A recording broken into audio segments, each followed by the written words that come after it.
Hey everyone, we'll be starting in a moment. Please bear with me.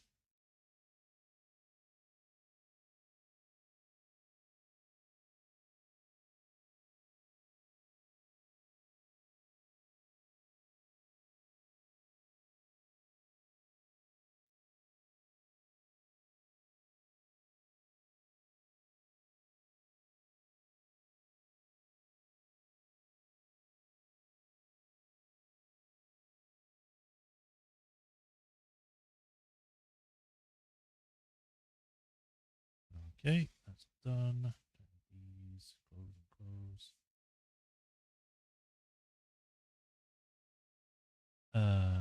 That's all fine.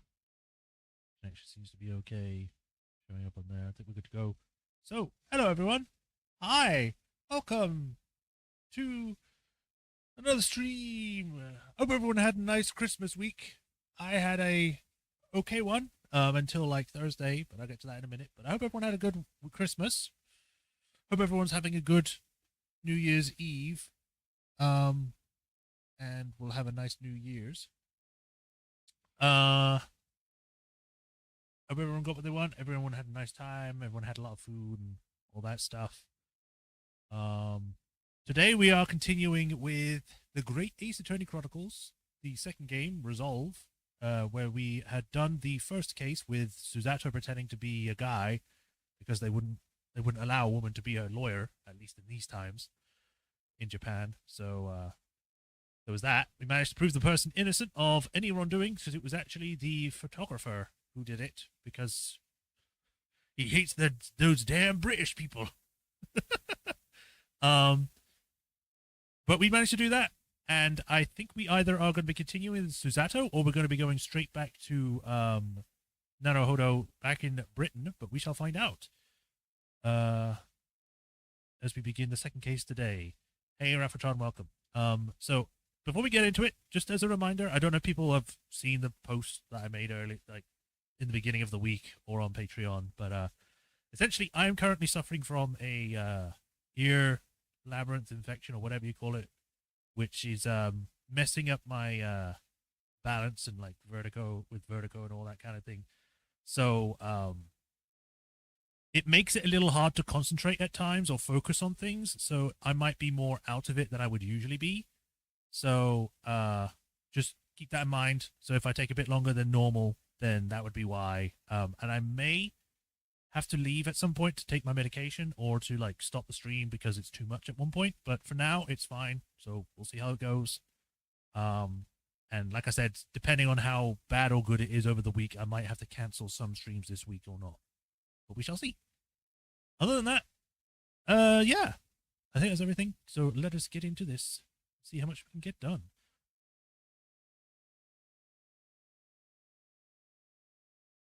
Play.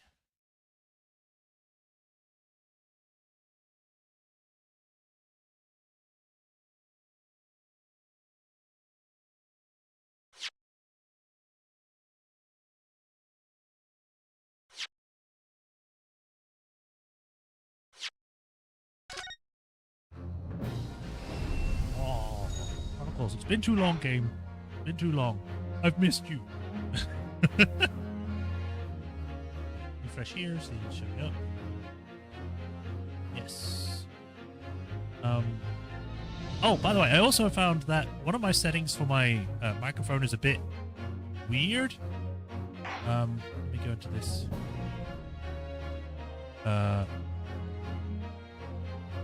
Which is like called the expander, and the expander seems to be making my voice quieter. So I'll test it when we get to a pause point, and then see where it goes. So yes, continue. Episode 2: The Memoirs of the Clouded Kokoro.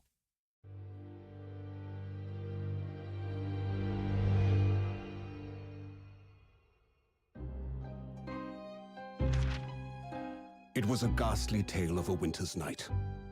One of an invisible killer and a crime perpetrated on the pavement along Invisible Hitler. As the victim lay at death's door, Not this time, no. Who had stabbed the young lady from behind had been resolved. But no sooner had my friend saved that Eastern exchange student from his harrowing plight Then in the dim, flickering shadows of gaslight, did a second bizarre crime rend the stillness of that very night. That's a pointy knife. I dare say most can still recall the sensational headlines of the day. Haunted apartment of death, the condemned criminal's curse, the dread demon of coal gas.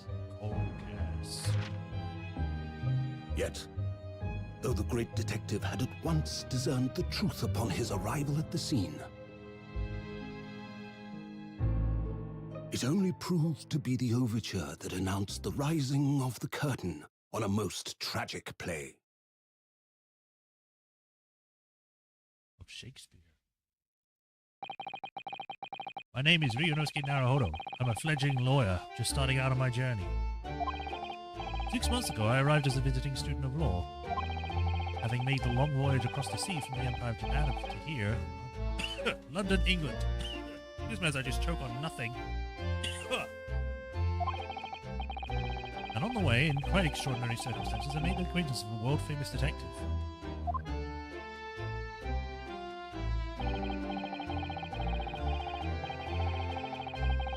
Currently, I reside in the attic of the detective's own lodgings, from where I run my legal consultancy of sorts. I've successfully defended a number of clients in Britain's highest court, the Old Bailey. Like 3 people, but sure.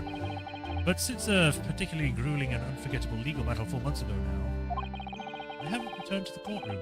In truth, I lost my right to return. That epic trial. That epic trial! Oh man, wicked! Was just one small part of an epic tale, a tale of which is now about to awaken from slumber. Thanks to a letter that arrived this morning from my homeland, which is also written in English. That sounded like a cat. What's a delicious smell wafting up from the stairs? It must be nearly time for breakfast. I better go down to Mr. Sholmes' suite and say good morning to the great detective and his flatmate. But what about the letter? Fire. 30th of August, 7:28 a.m., Sholmes' suite. Ah, Runo, good. I need to remember everyone's voices again. I was just about to call up to you. The bacon's ready. Just bacon. Good morning, Iris. It smells delicious as usual. Before we eat, though, I have some news. I had a surprise this morning. Shh! Not another word, Mr. Naruhodo! This could be the abstruse thing for my pre-breakfast stagnation-repelling mental stimulation, my dear fellow. Morning to you too, Mr. Sholmes.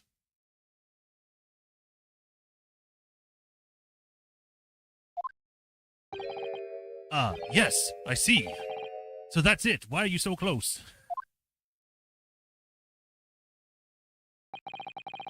The truth is clear to me as day. My faculties of observation have revealed it again. What are you talking about? You, Mr. Naruhodo, you have, this very morning, met with a surprise. Well, is that not the case? Really, my dear fellow, it barely warrants explanation. Firstly, your hair is particularly unkempt, somewhat reminiscent of a bird's nest. Secondly, you have neglected to fasten the 3rd button on your jacket. And clearly, when considered together, these 2 facts point to you have been flustered this morning. Can I talk now? But of course, though I don't look for admiration, you understand. My hair always looks like this. It's been this way since I first met you. Oh, it has? And the button was ripped off last night, if you remember. By you. Heard he pulled your button off.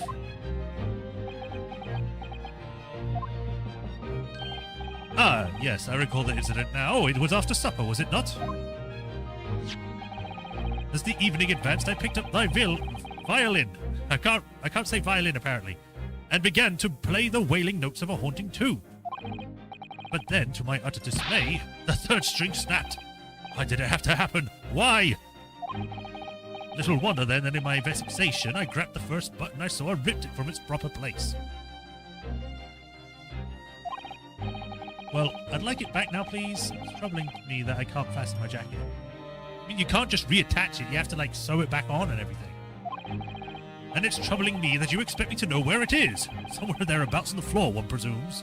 Go around, scrounge around like the animal you are. Helpful. What matters is at the present time, my dear fellow, is whether or not my deduction was unerring. But early, Bruno said what? Bruno said it when he came in, didn't he? I was surprised this morning.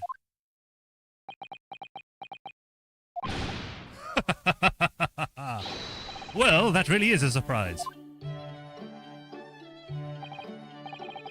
Yes, this man is the pride of the British Empire, the famous consultant detective Mr. Sherlock Holmes. But there can't be a single person in the world who doesn't know his name.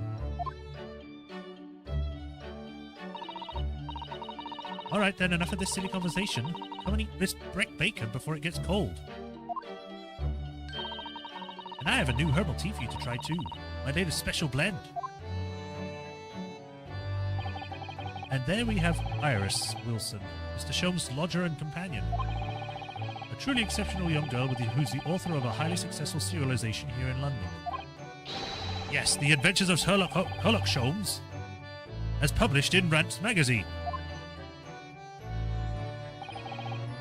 So, Mr. Naruhodo, why won't you put us out of our misery? What surprised you this fine morning? Well, I received a letter from Japan. Oh, from Susie, you mean? Was it really? That's right, and she had some rather startling news, in fact. Ah, intriguing indeed. You must tell us all about it over breakfast. Oh, yes. What fun.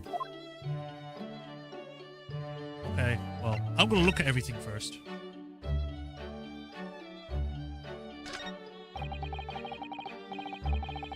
I guess to this time of year, Londoners seem to leave their hearts alight all day long, and I love it. There's something very relaxing about watching the flames flick and dance about. But a fireplace in days of summertime is a waste of space. Really no use at all. You can burn things. Rather like a great detective in days of no crimes and no criminals, Hurley.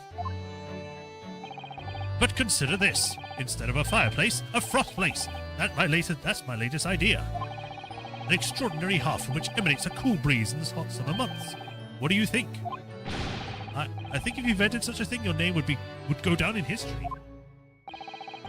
And the principle is extremely simple. One must, of course, light a cold fire in the hearth. Right. Because that's a thing.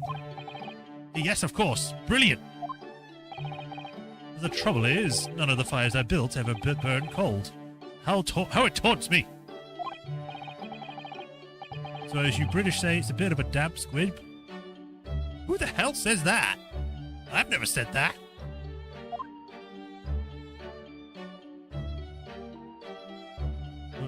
Change for a second. For like a brief second, it changed to something else.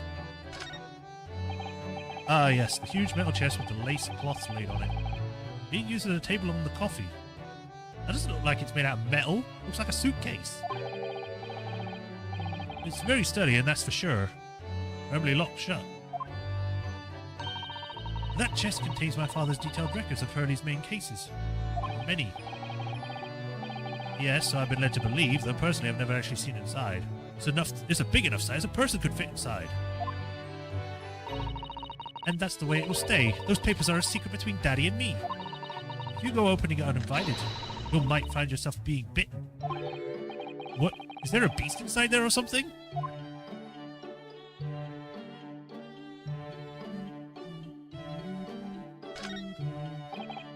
Books, papers, scientific implements. These shelves are shuffled to the gunnels.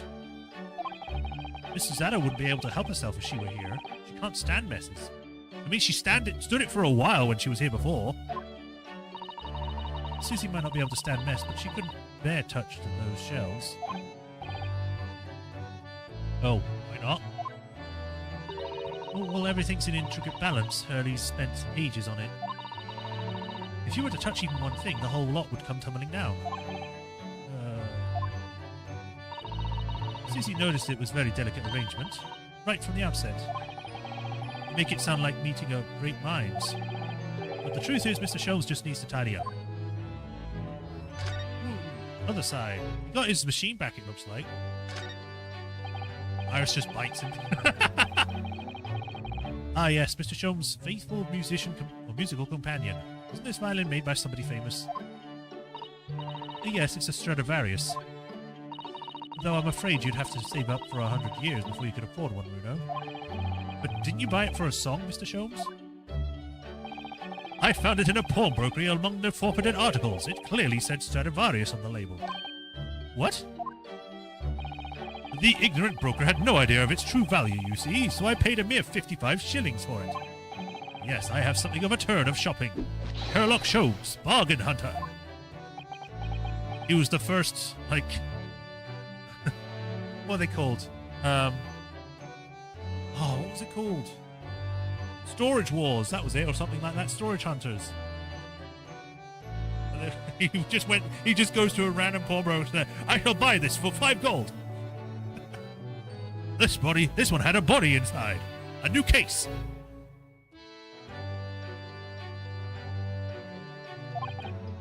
But is it really a Stradivarius then? But of course, my dear fellow. I said it said so on the label. I think perhaps the ignorant broker had something of a turn for selling. I can't look at the VR anymore.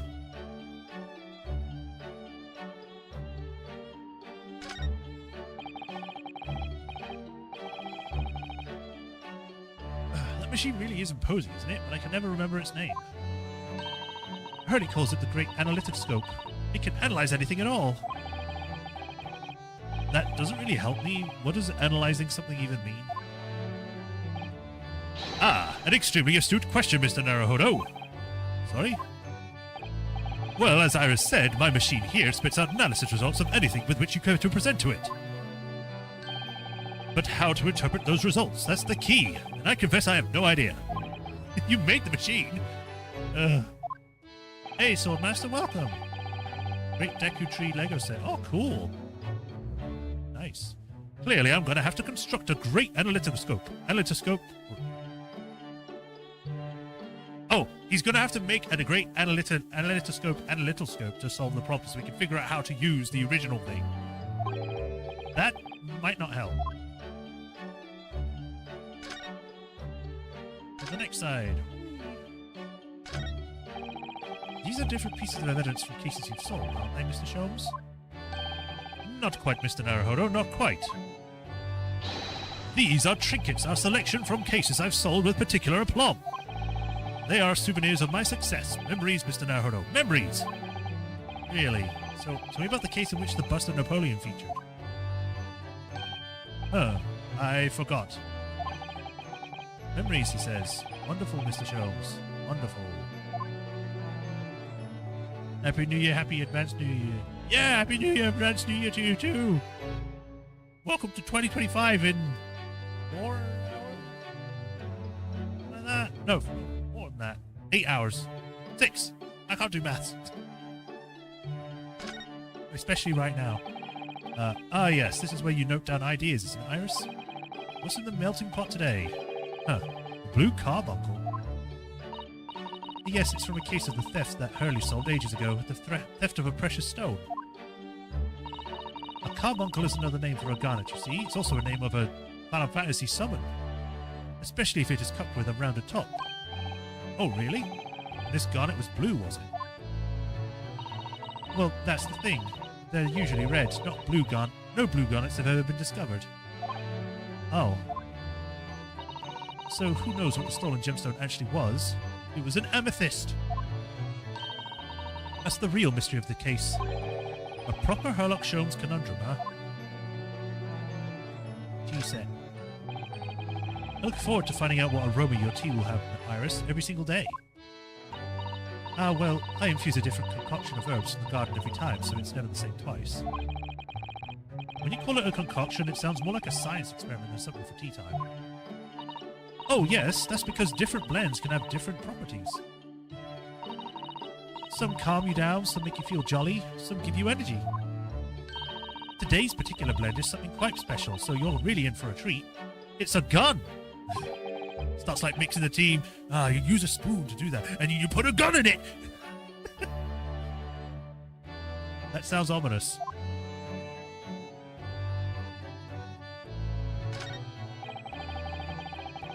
There are so many different bottles up there that on those charming on their charming little set of white shelves.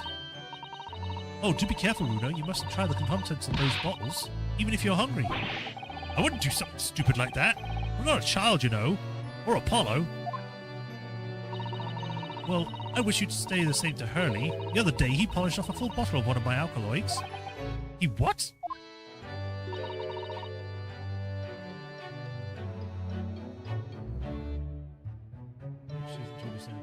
Oh, is there?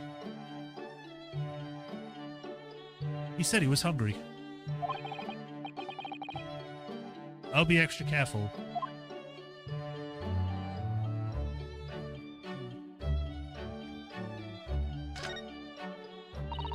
This typewriter is enormously huge. Every single time I see it, I'm like, this is a huge typewriter. I don't think typewriters are even that big.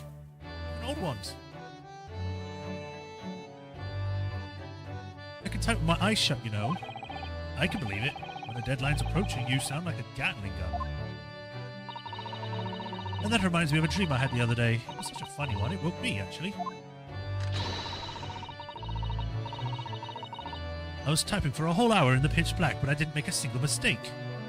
Everyone in the comments section is just like Apollo catching strays and all this stuff. I'm like,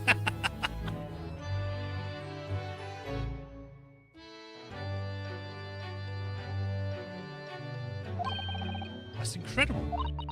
But then, when it got light, I found that there wasn't any paper in the machine. Now I wonder if I'd actually been typing at all. I think you might just have fallen asleep on the job. Every time we gotta see it, pet the dog. Alright, that's everything. Let us converse, or may I present you my badge? Oh, Mr. Sholmes, about this. Shh, not another word. Ah, yes, I see. This would be a collar for a breed of miniature canine with a particularly long neck. And for winter use. Actually, it's the armband I always wear that symbolizes my role as a defense lawyer. You've seen it. Precisely, which leads us to but one conclusion. Your arm is, in fact, the particular long neck of a miniature canine. God. I'm never wrong. Your arm is just a dog.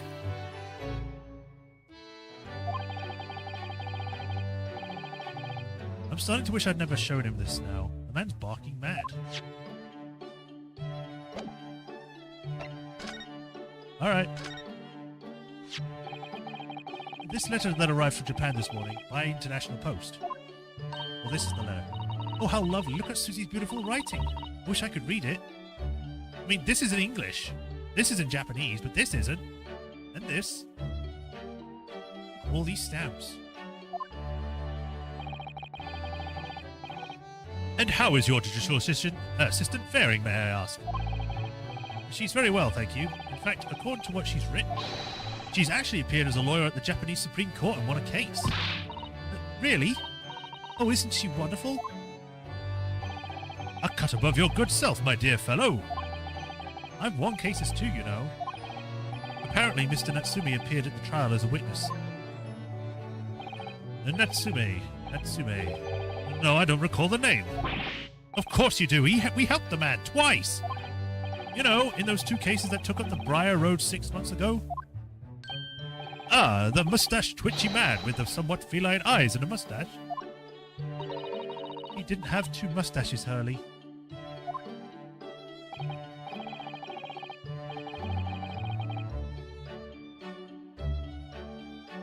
Yes, that was... who could forget those two cases? They made a very deep impression on me. I didn't forget them.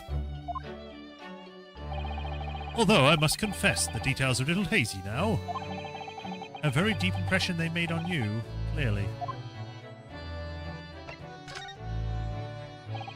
So, what was this startling news penned by Miss Susato? Do you remember the case of the haunted lodgings, Mr. Sholmes? Ah, yes. It was very interesting, you know.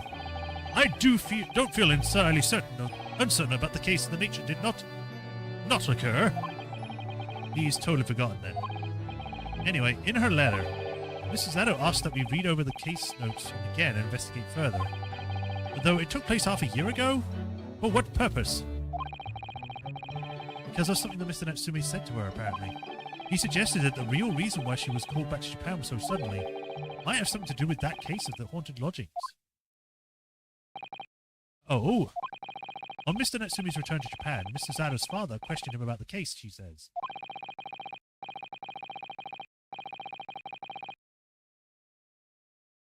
And something Mr. Natsume said appeared to trouble Professor Mikotoba, prompting him to send that telegram. Oh, that case, yes. It was very strange, wasn't it? It was a case that we didn't get to play in the first game, but apparently was so important that it's an entire plot point for the second one. Yes. And I had it compiled, the whole story, into a nice, neat manuscript ready for publication too. But then Hurley was all funny about it, remember? He was very mean. That story must not be published, you said. Very mysterious with me as well. Wait, I need to remind myself, because I might be confusing myself, which is quite easy at the moment.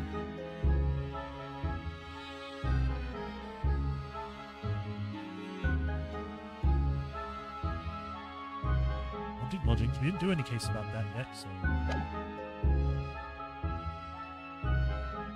That story must be published. Very mysterious as well. Really? I said that? Are you sure? Do you perhaps know something about that as well, Mr. Sholmes? About why Mrs. Addo was suddenly told 4 months ago that she had to return to Japan? Tell me everything, or I'll start breaking legs! It's been 4 months now since we waved off Susie at Dover. It was such a shock, wasn't it? The way she just suddenly announced that she had to go back to Japan. Indeed it was, due to a telegram she received from her homeland, I believe. Do you remember that? That's right, telling her to return urgently. Yes, because her father had passed away. No, it was just that he was suffering from a high fever, the cause of which was unknown. He's not dead. But according to this letter, that news about her father's fever was just a ruse. A ruse? So Susie's daddy lied to her so that she'd take the voyage back home. Why would he do that? I have to admit, I'd have absolutely no idea. He didn't seem like a liar when I first met him. I guess he's one of the rottenest liars in the world.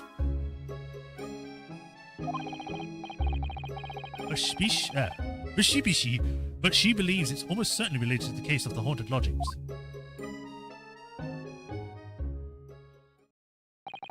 Summoning her back to Japan so suddenly like that. I wonder what Mr. Zado's father is hiding.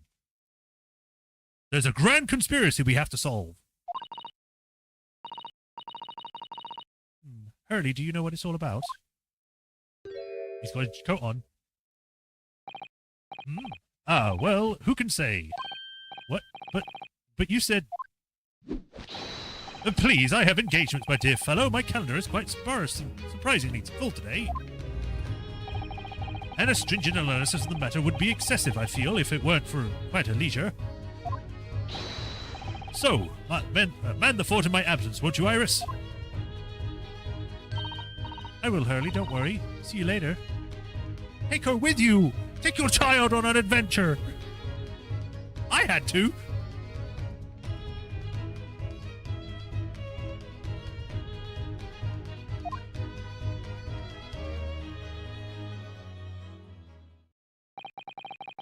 He's got it off rather quickly there. Quick, while he's away, look at his stuff. I think perhaps Professor Mikotoba isn't the only person hiding something here. Really? Sholmes? Hiding things? Nah, the character he's based on never hides things. Saseki-san was involved in 2 cases, but only one of them was forbidden for being published. By of all people, Mr. Sholmes. I'm not a father, no. Not yet. Or not right now. Okay. Sure, just say it like that. Aha, I found them at last. I mean, taking Iris with him. Go on an adventure with your daughter, Iris. No, not Apollo. Brain, focus. What's the name of the character? Herlock. There we go.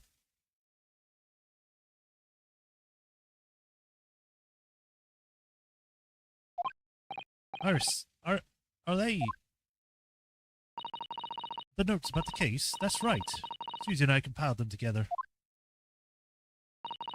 The case of the haunted lodgings. Do you want to read them, Runo? No, I'm good. I want to read it. Absolutely. Thank you, Iris. Ooh, new music.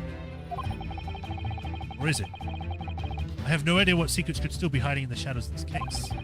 Perhaps if I read over the notes again, something might come to light. That's the spirit.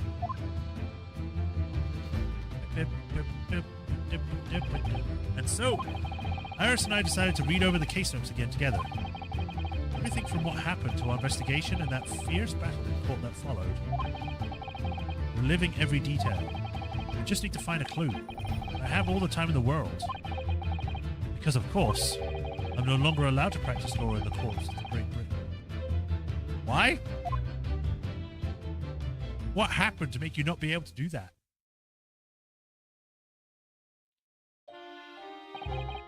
It was 6 months ago, a mysterious incident that unfolded on the wintry streets of London. Yep, stabbing woman. A young woman was found lying on the snowy pavement of Briar Road with a knife in her back. Fortunately, her life was spared, but she was unconscious for several days following the incident. Did she get killed again? Or nearly get killed again? The fog was thick and nobody saw her attack her, but by a cruel twist of fate, a visiting Japanese student was walking behind her at the same time and was duly arrested. That man was Saseki-san, and the man who effected his arrest was Mr. Sholmes. Believing in our compatriot's innocence, Sasato-san and I decided to represent Saseki-san in court. And after a grueling trial of many twists and turns, we finally managed to prove his innocence. Oh yeah, he did leak government secrets, so yeah, that makes sense actually why he would actually be barred from courts for a while, now that you say that. Thanks for reminding me. It's been a while. Joyful, joyous, jubilant jubilation! Was the man's reaction after the trial, but his jubilant jubilation was short-lived. We received a telegram from Mr. Sholmes the following morning.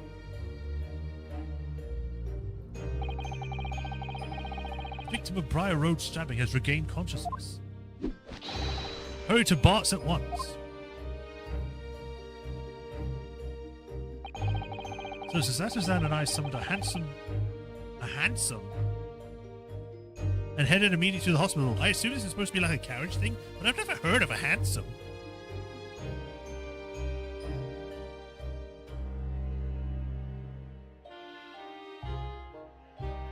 A two-wheeled, horse-drawn cab, accommodating two inside with the driver seated behind. Okay, so it's kind of like, I know what they mean now. Yeah, I know what they mean.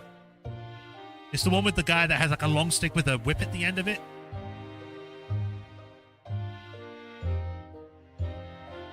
I didn't know it was called that. I thought it was just called another carriage, just with a two-seater.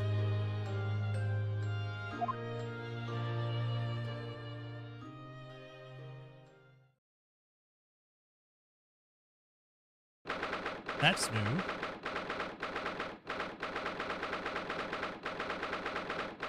"21st of February, 5:30 a.m., St. Bartholomew's Hospital, Recovery Ward." Isn't this the same? This is the same hospital that Sholmes went to. Look at the mousey. There you are at last. Oh, good morning, Mr. Sholmes. I think not. Oh, I have to remember the voices now. You're late. What on earth took you so long? Your telegram only arrived at 5 o'clock, Mr. Sholmes, and it's a 20-minute ride to the hospital. Well, that's right, and it's 5:30 now. I think we made very good time. The time is utterly irrelevant. The fact is, I've been waiting for what felt like an eternity.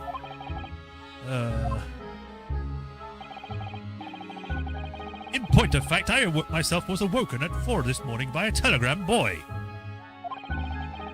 And and feeling it was somewhat unjust that I alone had been roused at such an hour, I sent one to you. Well, thanks for that.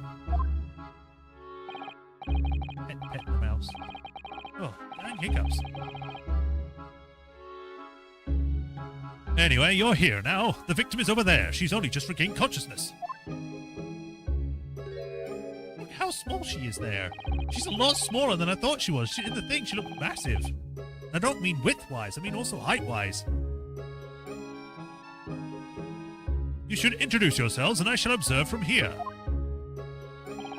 Why is there a random chair here? Why does this chair look so huge? So that's the lady who was found on the snow-covered pavement with a knife in her back. Her name is... Oh yes, here we are. Miss Green. Well, I'm just going to look around. Why is there an easel here? This rounded wooden figure isn't the most charming, is it? I don't think that's a decoration, Mr. Naruhodo. It's an artist's mannequin, I believe, used when practicing sketching the human form in different poses. Really? It's not exactly what you call a typical figure for the purpose, though, right? No, I suppose not. I must confess I've never seen quite like this so full-figured before. Well, if you want to draw a full-figured person, it's the right tool for the job.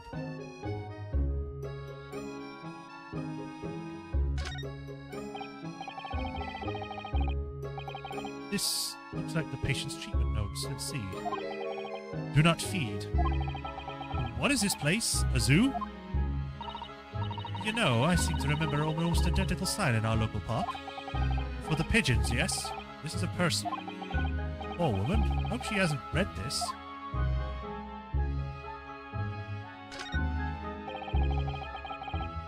There are a lot of bottles in that cabinet over there. Do you think it's safe to keep them like that? Hee hee. If you were a patient here, I'd feel sure that you'd make some medicine by mistakes when you fell asleep. You'd take some, not make some. That is a worry, but at least the cabinet has a lock, even if it's only a flimsy-looking one. Oh, I've no doubt you'd manage to unlock that somehow while you were half asleep as well. There are limits even to what I can do when I'm half asleep, you know, Mrs. Addo. Pretty flower. Mouse. Eek! A mouse, Mr. Naruhodo! I know there's mouse! I can't even go that high now. I think I might actually have a cold as well. Jeez, okay. Vermin in a hospital doesn't seem the best. But it looks like a very healthy specimen, doesn't it? It's a very plump. I'm not sure we can say that down to the excellency of this facility, if that's what you're thinking. Whoa. This looks like the treatment notes for whoever's occupying this bed. Let's see. Do not permit to run around the hospital. The patient doesn't seem to be here at the moment, so he or she is probably running around the hospital then. Oh dear, how worrying. What's worrying is that why they haven't discharged the patient yet. There are all sorts of medicines in this cabinet. Look. I'm not sure if it's safe leaving them in the reach of everyone like this. Yes, you're right. I can't imagine if you were peckish you might try a whole bottle or two. Well, at least there seems to be a little lock to secure the cabinet doors. I don't imagine that would stop you if you were hungry. I worried that you'd break the lock. Hunger doesn't turn me into a criminal, you know, Mrs. Addo. I mean, it kinda did. You stuck onto a boat and had to eat the steaks from there, and then you stole some steaks. So yes, you are a thief. And a scoundrel. Good morning.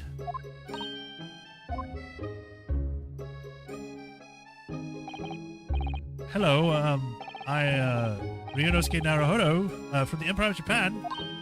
Oh no! What is... I have to try to think of a name. Was it your knife that...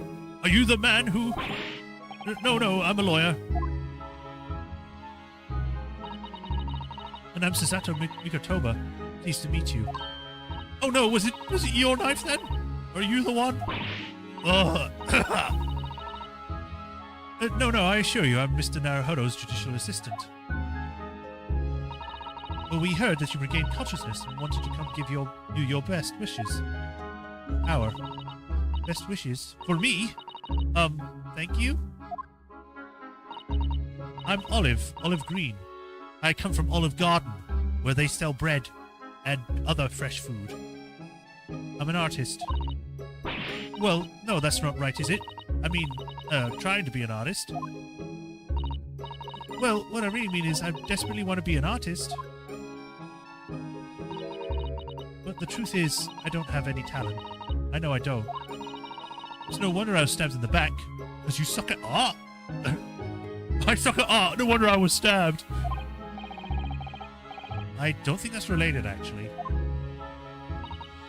Gosh, this young woman seems to bend over backwards to put herself down. Seeing as we're here, we should ask her about what happened from her perspective, I suppose.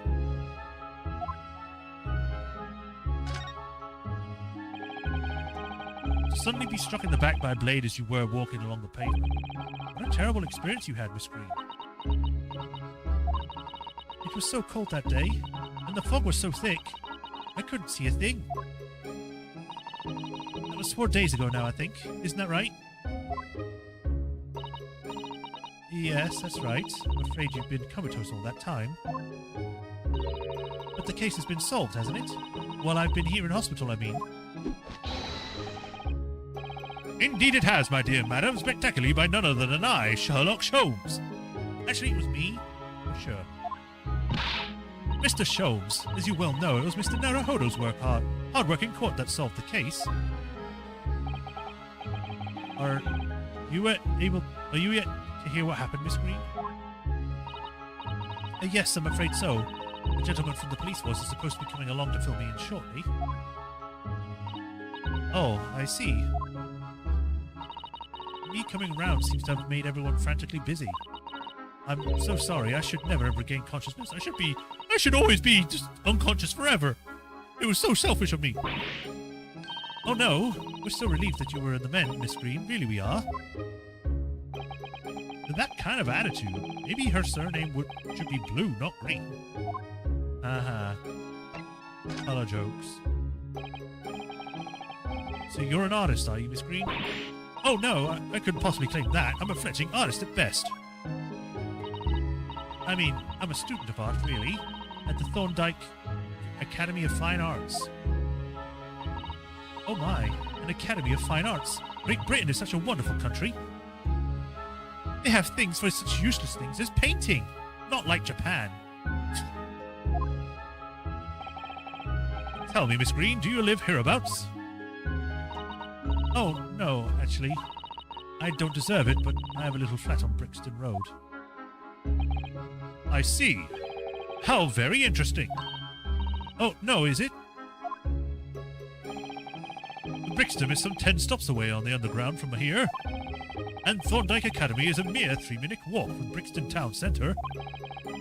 Does that matter, Mr. Sholmes? Perhaps not, but Briar Road is a far less salubrious part of town by comparison, dwelt in by those inferior means. Including the maleficent Mr. Mustache. Why does he look so weirdly drawn here? Like he was sketched more than anything. Inferior means. I suppose Sasaki-san does fit the bill. It struck me as somewhat out of the ordinary for a young fine art student to be walking in such a district. That's all.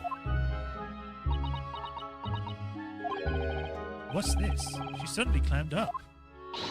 Mr. Sholmes? You should be ashamed of yourself prying into a young maiden's private affairs. Oh, dear me. Forgive me. If you don't mind. I'm being discharged shortly, so I need to pack up my things. Oh, yes, of course. We won't keep you. Thank you so much, Miss Green. And then I asked her again.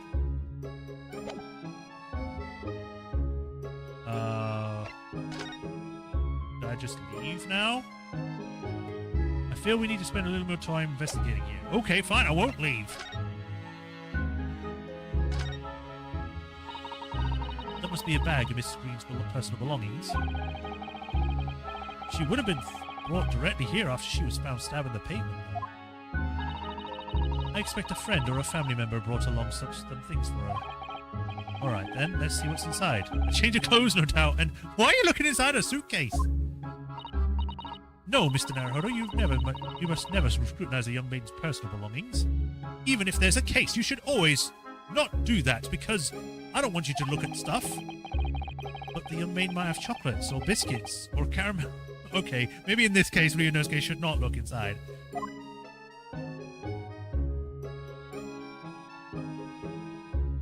Can I now look at the easel here, or that?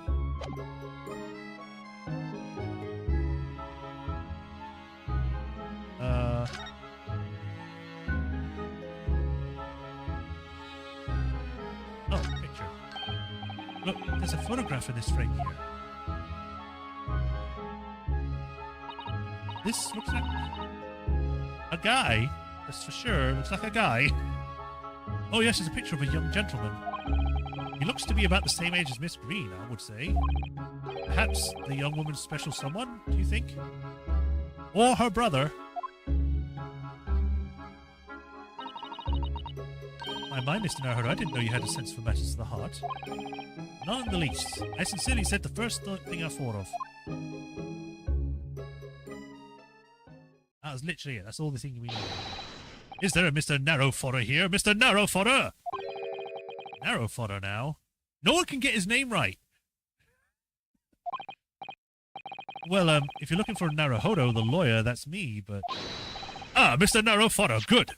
This is for you. It's a message from Mr. Saucy Nutmeg. What? Mr. Natsume? Oh, because Soseki. Right, okay. Sent a message to me. But why would a policeman be delivering a message from Mr. Natsume? Exactly. What's going on? I've been arrested again! What's a Scotland Yard constable doing playing delivery boy at the time this morning? What are we waiting for? Let me see that! Oh. Didn't give me a chance to open it. Well, this is most unexpected. Is something wrong, Mr. Sholmes? Is something wrong, Mr. Sholmes, he says. Oh, have you not seen this note? No, because you took it from me before I could. No, how could I have? It would seem that London's criminals have no intention of letting the great detective rest. A new case calls, a case of murder, no less. We must depart at once. Murder? Call a cab. Time is of the essence. But the trouble is, we've yet to read Mr. Natsume's note. I think it was we ought to pay him a visit in the lodgings once we did. And that will be entirely convenient. Convenient? What do you mean? It's all here in this note, my dear fellows. The murder we must investigate took place at Mr. Mustache Lodgings. Lodgings. Wait, what? It's the wife. The wife is dead. From the maid wife. Oh, hell, oh, God, another new word. A fiacre? Fiacre. Fiacre. A fiacre at once. I now need to look up what a fiacre is. A small four-wheeled carriage for public use. Just call it a carriage!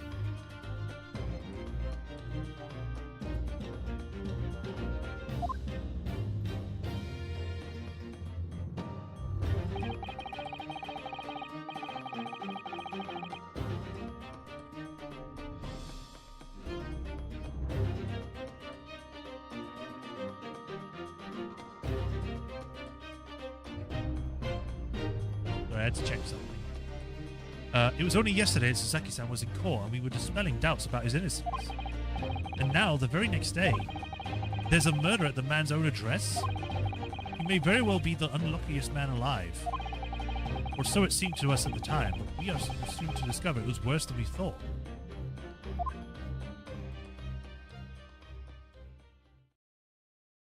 Need to flex the vocabulary, yeah. 21st of February, 7:18 a.m. Mr. Natsume's lodgings. Once more.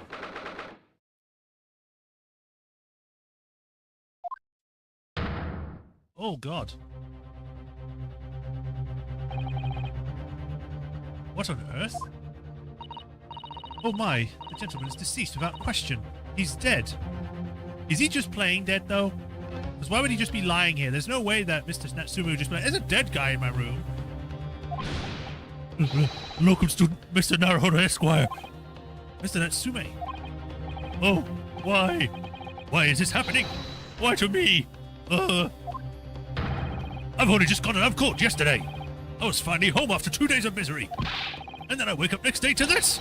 I knew no early bird should catch a worm like this. Woeful worm without wiggle. I see you're in high spirits again this morning, Mr. Mustache. Not the horrible Herlock Sholmes. Shoo, shove off. Show yourself the door. I never invited you. Mr. Sholmes came here with us. I'm quite sure he'll be able to help you, Mr. Natsume. I am entirely at your disposal, Mr. Mustache. What can I do for you?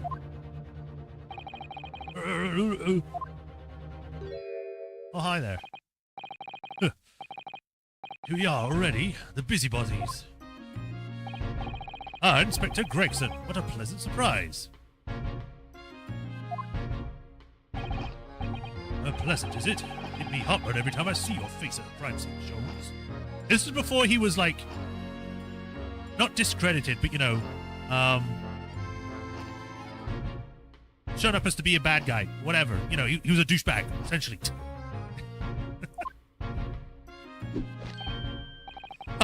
I deduce, Inspector, that your heartburn is a result of your excessive consumption of fried food. Good morning, Inspector. This is a crime scene. Don't go touching anything. Or good morning to you too, Sunshine.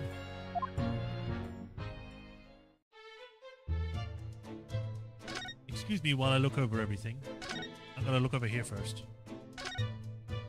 I thought this was a throne. It's just a makeshift castle prop.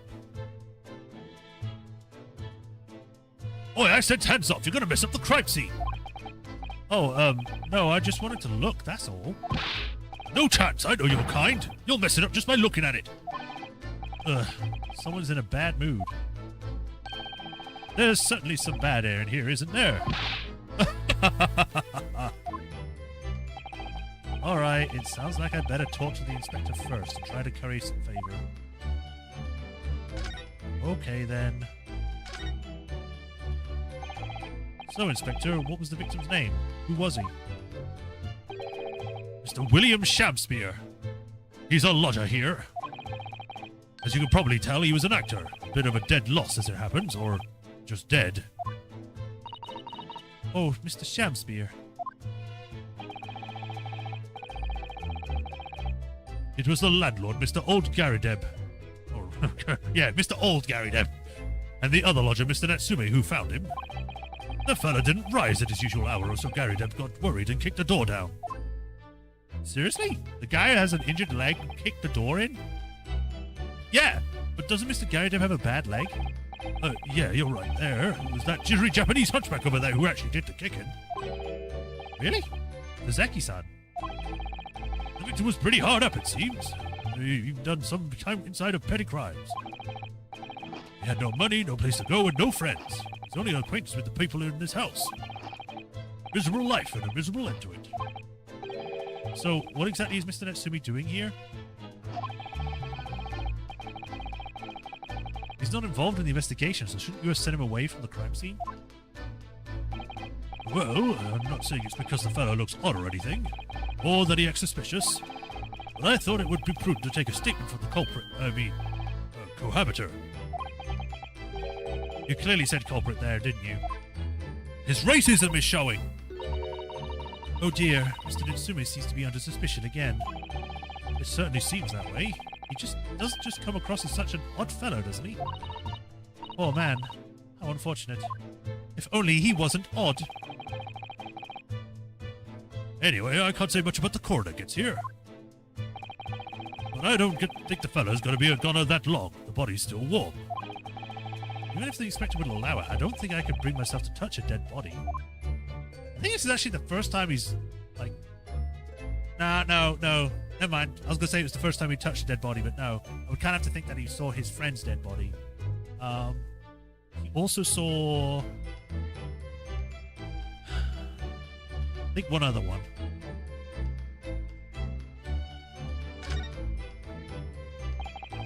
What a terrible thing to have happened. It's only been 3 days since I was arrested for the incident at the pavement outside. And then, having finally regained my freedom, it starts happening again, all over again. Endless existence of excruciating experiences. So the victim lived here in the ground floor and your room is just one story up, is it? Yes, that's right. In a way, we were neighbors, I suppose. So, did you know the victim? Were you friends?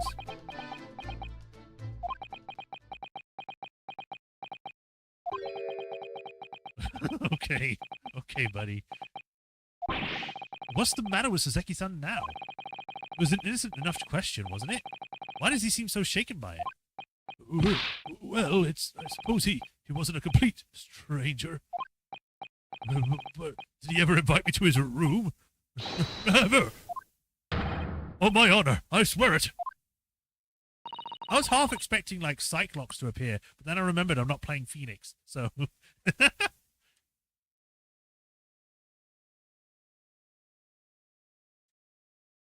What an extreme reaction.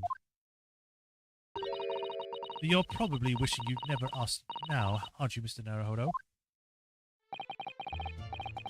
We found him here. I felt wretched, which is why I sent word asking for you to come. Though, through that inspector over there.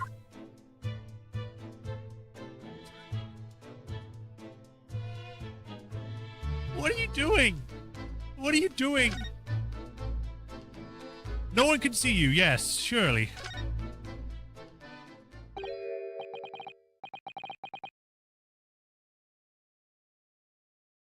Mr. Sholmes, what are you doing? You only deserve to know it, my dear fellow, investigating naturally. There's nothing natural about that pose.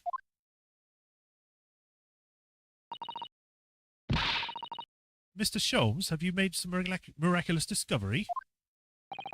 Patience, my dear madam, patience. We've not been here in this room 5 minutes. So far, all I've managed to deduce is what actually happened.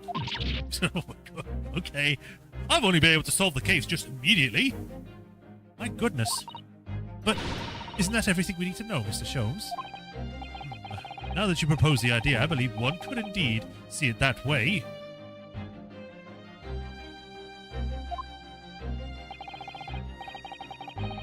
At the present time, I had managed to draw 2 incontrovertible conclusions. Now, the problem is that if Naruhodo and Susato get together, wouldn't that technically mean that Maya and Phoenix are related? If they are ancestors? Because that would be kind of weird.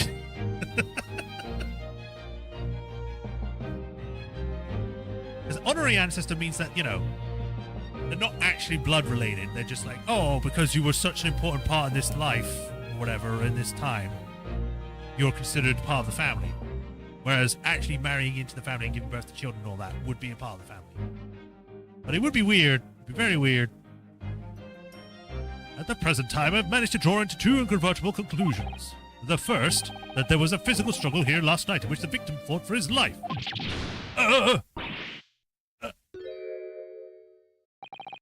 Mr. Natsumi, what's wrong? Is something that Mr. Sholmes said significant somehow?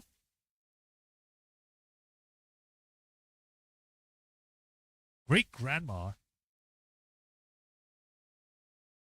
I'm trying to think of, like, how years work. I think it would at least a double great, like great-great.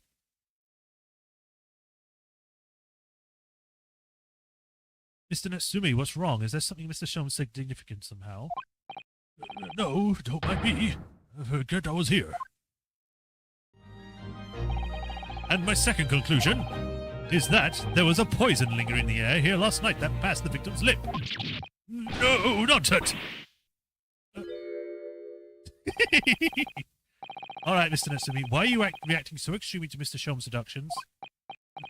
No, please, pretend I'm not here. Visible, ineffable, inscrutable insignificance. Impossible to ignore. You must tell us everything, Mr. Sholmes. Spare no detail. No, I get that. I know. I'm just saying, if they did, it'd be very weird.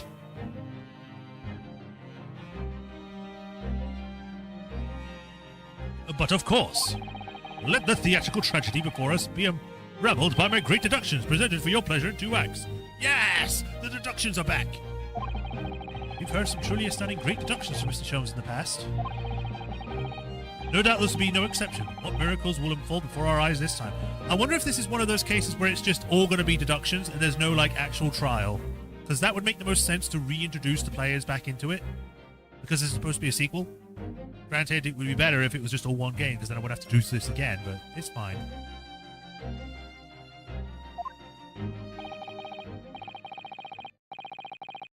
So, my dear fellows, but for your delight and wonder, let the curtain rise.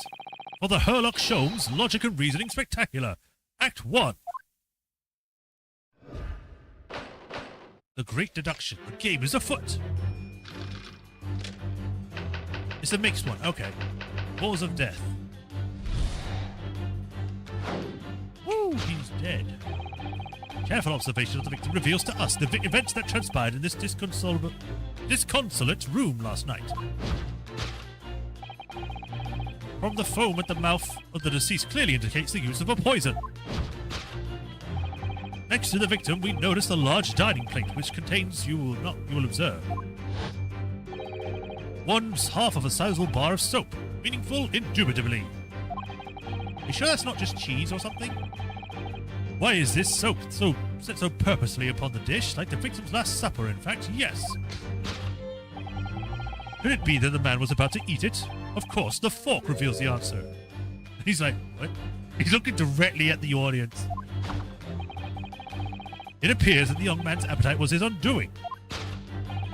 Taking up arms in the form of the cutlery, the victim engaged in a deadly battle for his life. Yet the struggle against his hunger was in vain, for in the end he couldn't resist devouring the slippery feast. But London's foul soap is besmirched by foul poison. I mean, you shouldn't eat soap anyway. And he said snope.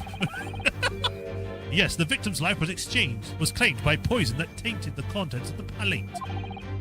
The soap and the lather about the man's mouth are too perfectly matched to ignore.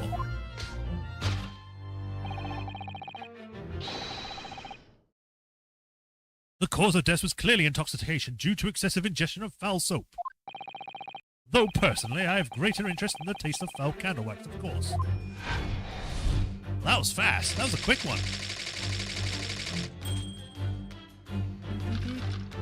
Next one. Suicide or murder? The cause of death identified, we proceed to Act 2, where we ponder the next question. Was the suicide or murder?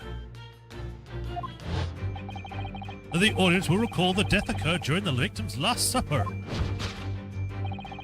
Did the man dine and die alone? This single teacup suggests the answer. To draw a conclusion on such meager evidence would be foolish, however, certainly. The careful victim or criminal would have been absconded with his own cup to cover the tracks. Well, allow me to lift the veil of doubt, my dear fellow. Oh no. Indeed, what reveals the answer, of course, is the broken lock. Though forced open now at the time of the incident, this door was locked. And the sole key was in the victim's pocket.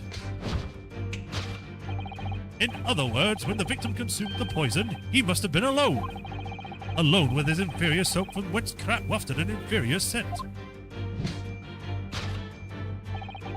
And with that acrid aroma lingering in the air, the victim met his end in tragic solitude. We can take comfort only in the fact that his soul was cleansed on its way to the hereafter with a bar of soap. No possible perpetrator present. That was a lot of peace. Thus concludes the final act of Sherlock Sholmes' Great Deduction. Woo!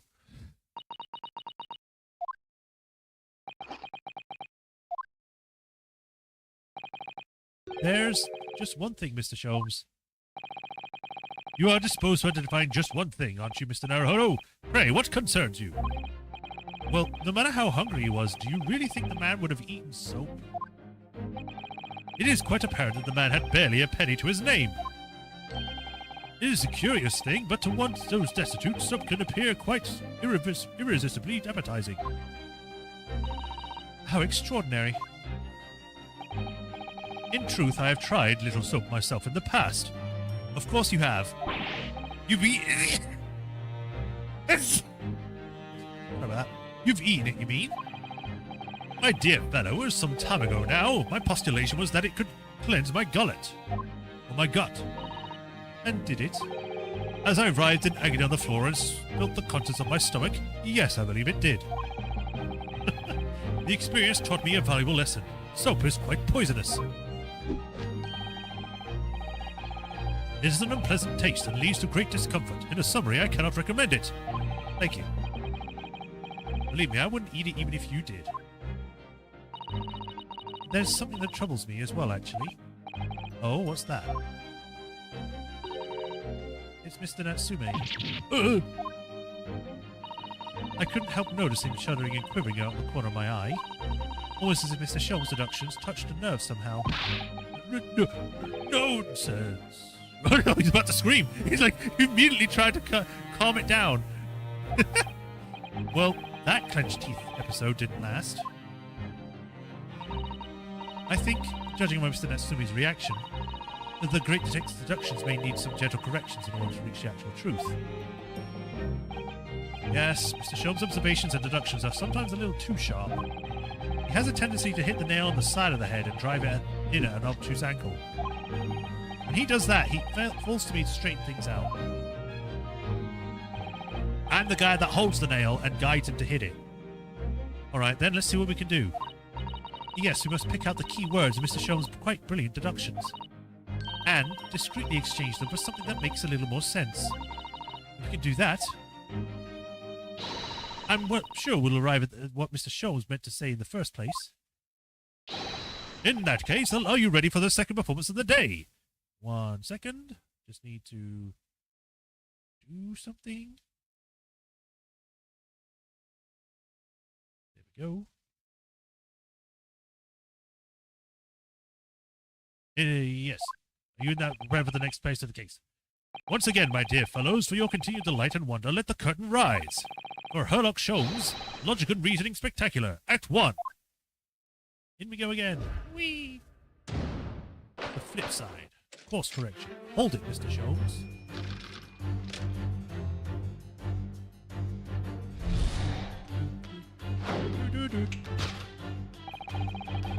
Cap's observation, the victim reveals to us the events that transpired in this disconsolate room last night. Foam at the mouth of the deceased clearly indicates the use of poison. Next to the victim, we notice a large dining plate which contains, you will observe, one half of a sizable bar of soap, meaningful, indubitably. Why is this soap so purposely set upon the dish, like the victim's last supper, in fact? Yes. Could it be that the man was about to eat it? Of course. The fork reveals the answer. Well, you can't deny the fork implies the man was eating something, or about to eat something. Yes, that is true. If I were to decide to eat some soap, I would prefer to use a fork than attempt to use it with chopsticks. And of course, only half of the bar of soap is left on the plate. But might there not be another explanation? Something material that proves whether or not the man really ate soap.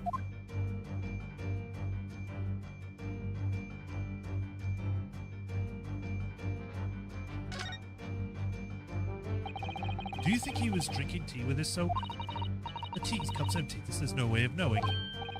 How about this for an idea? Perhaps the cup was full of water? And he was dissolving soap in it so we could gulp it down as much as possible. But please remember that we may not actually be a soap lover that he's been made out to be.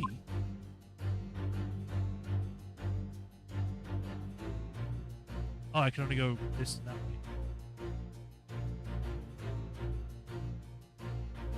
Other piece of soap. Look, there's more soap on the floor here. Mr. Shamsia really loved the stuff. Let's not jump to conclusions, Mr. Naruhodo. Let's look closely at this soap. Do you see that it would fit together perfectly with the half bar of the soap on the table? What the? How can that be? I think that they are two halves of the same bar that broke apart.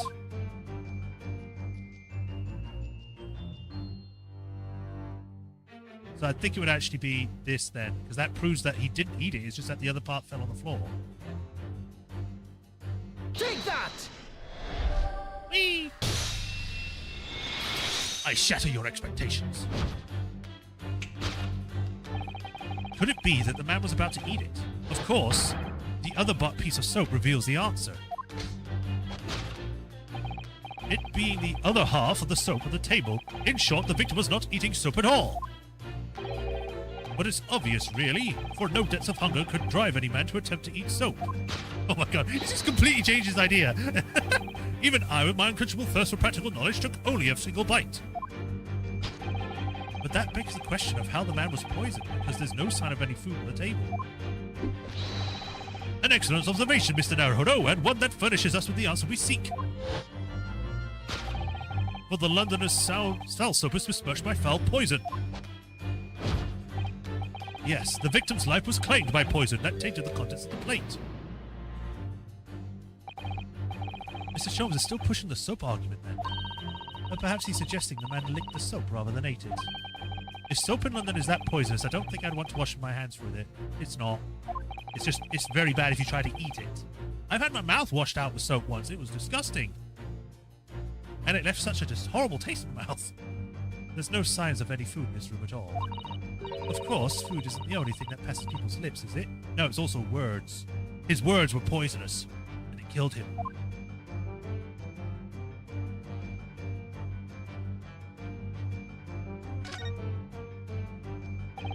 Yes, a Western vessel for the serving of infusions of dried tea leaves.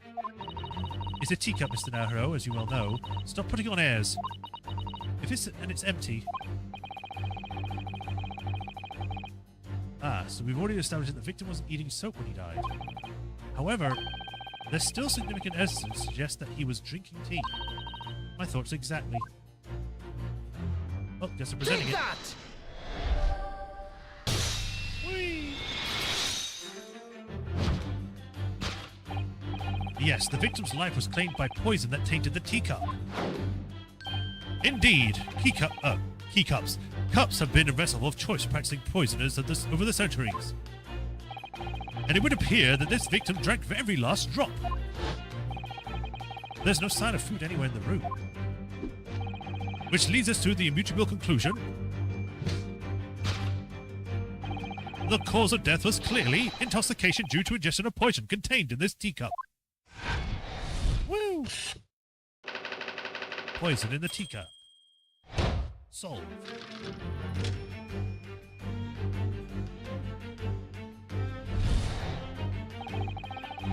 The cause of death identified, we proceed to Act 2, where we ponder the next question.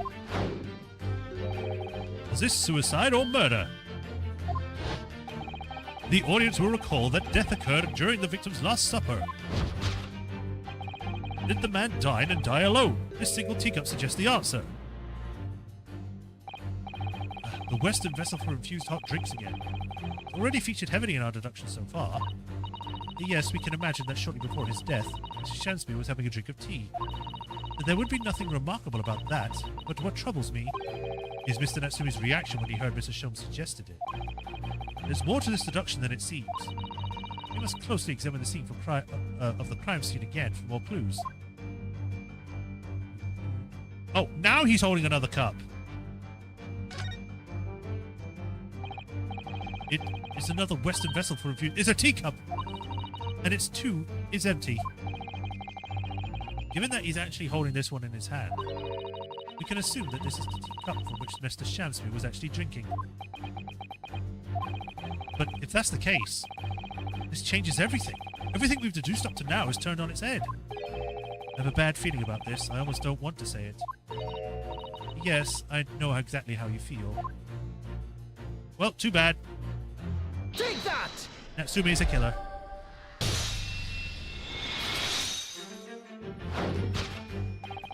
Did the man die and die alone? This other teacup suggests the answer. Yes, there are two teacups in this room all along. In other words, this is a strong indication that the victim's last supper there was a guest present who kind of looks like the guy from the carriage incident with Mr. Irishman. What was his name? The banker. And at the very least, we can say now with certainty that somebody else was here in this room last night, taking tea with the victim. What are you talking about? Utterly, unbelievably, unjustly unreasonable. To draw a conclusion of such a meager evidence would be foolish, however, certainly. In which case, what more can we deduce about this possible guest at the table? Well, allow me to lift the veil of doubt, my dear fellow. Bruce Fairplay, that was it, thanks. Do you mean to say that you know exactly what was in the room at the time of the victim's death? Indeed. What reveals the answer, of course, is the broken lock. I'm not sure I like where the deduction is going now. I'm afraid it's too late to go back to the halcyon days of eating too much soap. But the identity of the guest who was here in the last night when the victim passed away is something I have a very bad feeling about. Well, you could try to ignore your feelings, but we cannot ignore the truth, Mr. Naruhodo. No, I suppose not. Time to look around again. It's bottle. No, glasses. I guess I won't be looking at the glasses then. At first glance, it seems that the only thing in this room are the makeshift stage and costumes. I overlooked these 3 books initially. I wonder what they are. Let's see. The titles read The Picture of Monsieur Lecoq, Canterbury Yearnings, and A Meal for Garibo. Gaborio. Gaboreau? Is it Gaboreau? Might be Gaboreau. Wait, I'm sure I've heard those titles before. It could just be an incredible coincidence, but they're the exact same books that Mr. Natsumi purchased the other day. What? Yes, on the day of the unfortunate incident when Miss Green was stabbed. Sasaki-san had just been to a bookshop and bought them then. That's right. And now those 3 titles are here in the room with the victim. Mr. Natsumi claims to have never even been here before. What does this mean? Do you think... I really don't know what to make of it. Pile of familiar books. Whoa. Take that! Here we go. Indeed. What reveals the answer, of course, is the pile of familiar books. Quite so. It's no mere coincidence these 3 titles are here in this room. It's the link to the truth. Uh-oh. Mr. Natsume, you purchased these books 4 days ago at a second-hand bookshop. That's just a coincidence. In that case, you will have to be able to bring the same 3 titles from your own room, will you not? This very moment. No, never, non-negotiable. You can't bring your own copies here. It proves that these 3 books are in fact yours.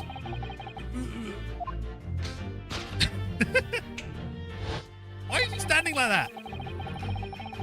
Having purchased the books 4 days ago and returned to your lodgings, you were arrested the very next day. Why does this street suddenly look a lot more detailed than what it was? I actually prefer this view of the street. So you could conceivably have brought the books here on that evening, but you were never mentioned that. In other words, you could only have brought these 3 books here to the victim's room.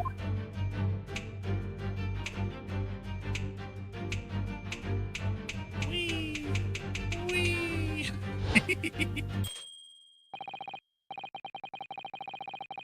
Last night, after having returned to your lodgings after the trial concluded at the Old Bailey. And then you killed him.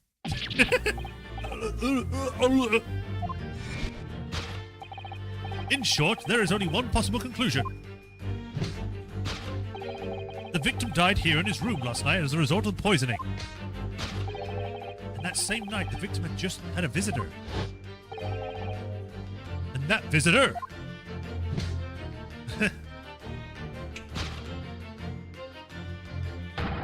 was you, Mr. Soseki Natsume. No! Thus concludes the final act of Herlock Sholmes' great deduction. I can't believe that he's being accused of murder again now because of this. He's gonna blame Sherlock Holmes so much, even though it's the truth. So if you hear me rubbing on the mic, it's because there's stuff on it. Elementary. Deduction complete. New Zelda just dropped a link to the truth. Oh boy! Is it also going to be as stupidly open world as Breath of the Wild? That'd be crazy. Not again! Not again! Not again! Not again! Well then, Mr. Natsume. It would appear you've gonna have to accompany me down to the yard again. But wait! Hold your horses! Yes? Door! Key! Locked! Entry! Exit! Entirely impossible! He's so flustered, he's being even stranger than normal. What? Do you think that's an alibi? I could have just made a copy. What? You live in the same building after all. You'd have plenty of opportunity, I'm sure. But... misery me! Sorry, sir, you'll have to get your chances to keep your side of the story later. The facts speaks for themselves, Mr. Mustache. You horrible Sherlock Holmes! He really has found himself an arch rival now, hasn't he? Come on now, no dilly-dallying. Outside, there's a carriage waiting. Welcome, student Naruhodo Esquire. I never imagined I'd be in this position again, but... you have to help me! Please, please! I'm innocent! Alright, I understand. We'll come to your cell later and talk about it. And one more thing. Oh, yes? My poor little kitty cat. Please forgive him for breakfast for me!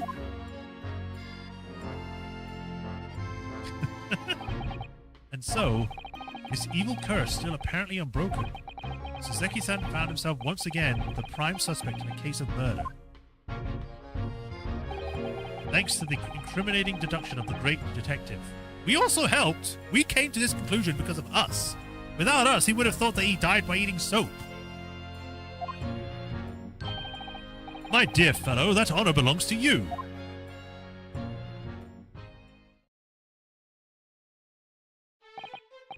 Well, at least that means Inspector Gregson is no longer here.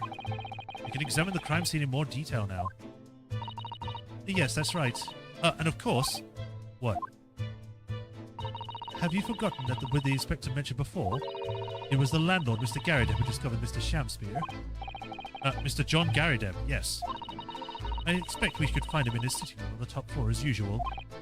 Right, we must remember to go and talk to him later then. Oh man! No to be continued? Alright, well, examine the room.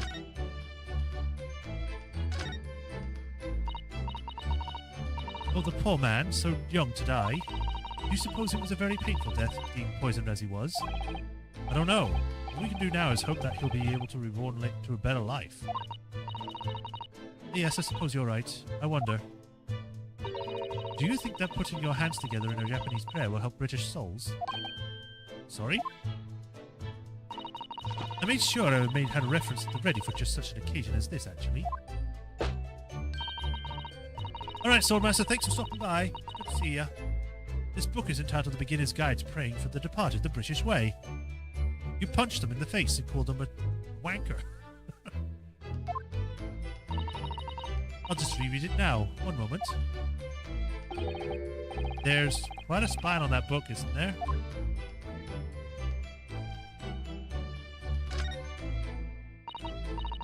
One of the teacups that Mr. Shamspear and his guests drank from last night.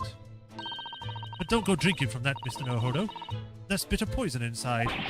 I'm not planning on drinking any, so don't worry. Anyway, the cups are both empty. What if the poison is the same poison that Cusco's poison was poisoned? Yeah? No. As in the poison from Japan as well. That's true, so one was Mr. Shamspear's. And the other must be the teacup that Mr. Natsume was drinking from. But Soseki-san wasn't poisoned, of course. Perhaps we should take these so we can examine them in more detail later.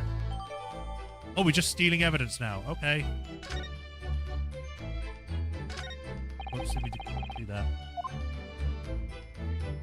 This floorboard is a little odd. What's this? Yeah, that's what I said. What's this? Looks like part of an envelope, I think. Yes, I think you may be right. Perhaps it was torn off when the letter was opened. Is that significant? Well, it is a little out of place, perhaps, when you look around the room. But there's no sign of a letter, or the rest of the envelope, and that fact is there.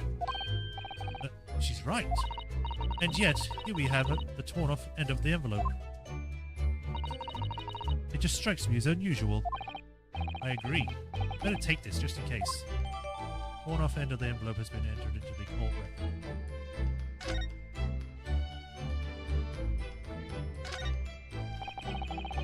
Look at these extravagant bright clothes. Somehow they look out of place in this room, with its grim shady goings-on. This one looks like a king's attire. A king? I've always dreamt of being a king. Really? In Japan, there isn't any kings. There's emperors. Oh, I think you'd be more suited to a feudal lord. A daimyo or some such. With a chonmage top knot? Every Japanese man wishes he had a chonmage. Or it might be chonmage.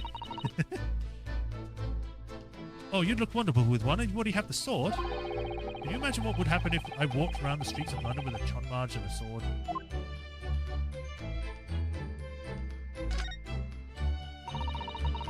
There's not much on these shelves, is there? Just some wine glasses and bottles. And both of them are cracked. Yes, not much use, are they? What's the matter? Oh, I was just reminded of the Reaper. That's all. Prosecutor of Lord Van Zieks. Yes, he's so reckless with his wine glasses, I was thinking it's a waste and that he should donate some of them to the needy. The wine bottles? You can suggest it next time we meet. I ain't gonna say anything to him. As it seems from the outside, the window is completely bricked up. Oh, he's well bricked up. A vestige of the former window tax that Britons have to pay. What strange things they used in tax to break Britain. I mean, making people pay for the number of windows they had in the property is it's extraordinary. It's heartbreaking to think of the poor having to block out their windows just to avoid an unaffordable tax. Oh! What is it, Mr. Zado? If you look closely, a number of the bricks are loose. Oh, these three here. More soap! Oh yes, looks as though the amateur has broken out a few of them just here. Is it Mr. Shamspeare who did this, I wonder? Being the lodger renting the room? Ah, look at this, Mr. Naruhodo.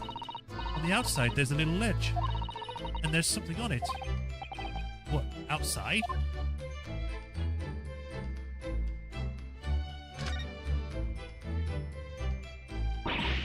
Ugh. It's so cold outside, you can feel it through this gap. But it did snow all last night. It could be cold. But more importantly, what is it on the ledge out there? What are those snow-covered lumps? It's more bars of soap. Soap? What are bars of soap doing lined up on a ledge outside the window? I have no idea. But the pair of them look rather charming like that. Still, that's very strange, isn't it? Bars of soap lined on the outside of the window. I think perhaps we should take one. There are two after all. Oh dear. I suppose we could. Oh, what's this? Look here at this soap.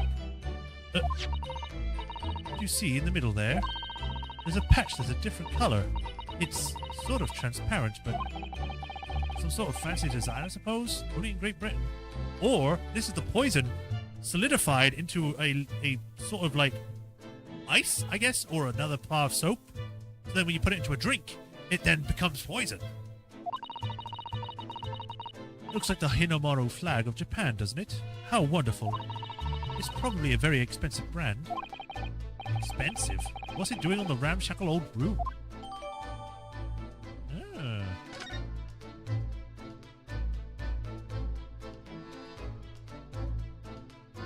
What is this? And here we have another disproportionately large machine. This looks like a meter of some kind. This is a gas meter, I think. It seems that in this district, residents pay for gas as they use it with coins. Ah, I see. Yes, now you pointed it out, I can see that there's a slot just here that looks like it would take a coin. So you mean if you put a coin in here... Oh, that's right. That would buy you about 2 hours of gas for lights and heating. So if you were a poor person with no money, you would have to sleep in the freezing cold.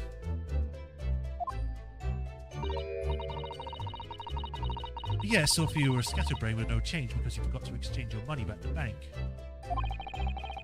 Thank goodness there's no meter in our office. Oh, I've already looked at everything, I guess.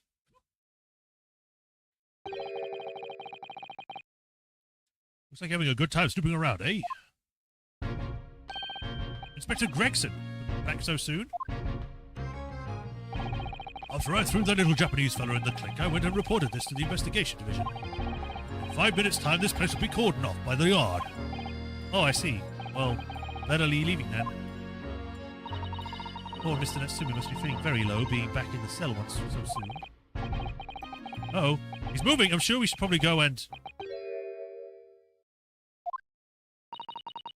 Well, what's wrong, Mr. Naruhodo? He's alive! Ah!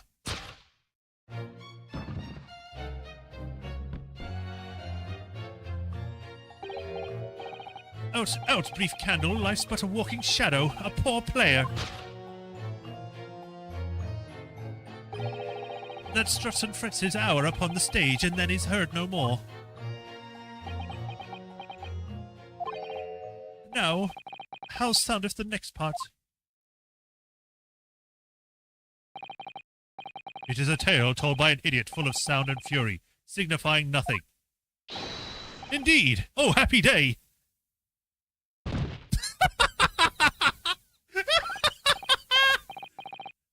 Whoa. Walking Dead!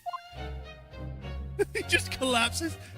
He is still alive. That's the second time now someone that was supposed to be dead was still alive. The fella isn't dead at all.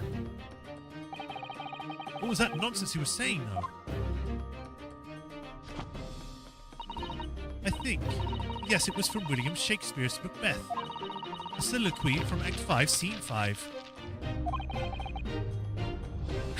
Quote Shakespeare and crumbles like a pretzel. Yeah. Shakespeare. Well, that was a turn. So it was.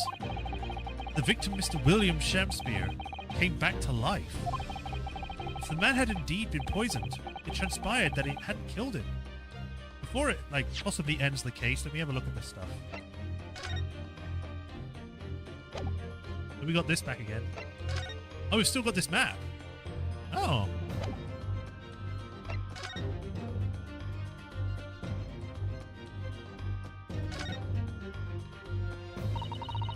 This teacup is from which Mr. Natsumi was drinking. Yes, unlike the other one, the inside of the cup is completely clean. I suppose we have drunk the contents before the tea had a chance to leave a mark. I'd always gulp it down too. Sorry, Mr. Naruhodo. Well, if you just sip it a little by little, it goes cold. And clearly, I shall have to instruct you on the proper way to make tea.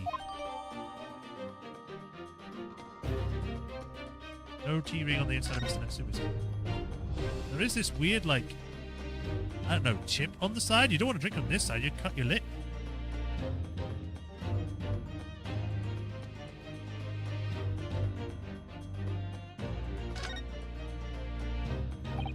This must be the teacup that Mr. Shakespeare was drinking from then. It's stained on the inside. Tea does that, I'm afraid, even green tea. Oh, really? I never noticed before. You've never noticed? Well, I never leave it in the cup long enough to leave a mark. I like to gulp it down. Drink tea while it's hot, that's the Japanese way, isn't it? Yeah, but not like a frickin' monster. Burn your throat. Oh dear, so many people seem to have the wrong idea about our culture, and most of them are Japanese.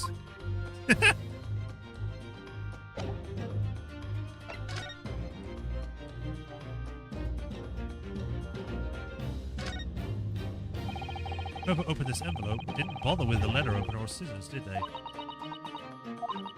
Yes, whoever opened it was clearly someone with an unrefined temperament. And judging from the angle of the rip here, the person in question must have been right-handed. Mr. Zaro, I think perhaps someone's been reading too much of the Adventures of Herlock Sholmes. You can never read too much of it, Mr. Naruhodo. Never. I just need to know everything, because I'm a perfectionist.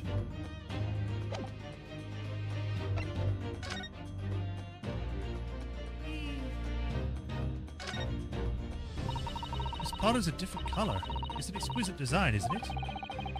To trust the British to turn a boring bar of soap into something special. I quite like it. It reminds me of the Hinamaro flag design of the Japanese flag. I expect this is a rather expensive soap. That does seem very likely, given who it belongs to. Okay, nothing else from this? Just eat it, you'll be fine. If the man had indeed been poisoned, it transpired that it hadn't killed him. He was taken by an emergency carriage to a nearby hospital for treatment. And Inspector Gregson evicted us from the scene of the crime. Whatever that now was.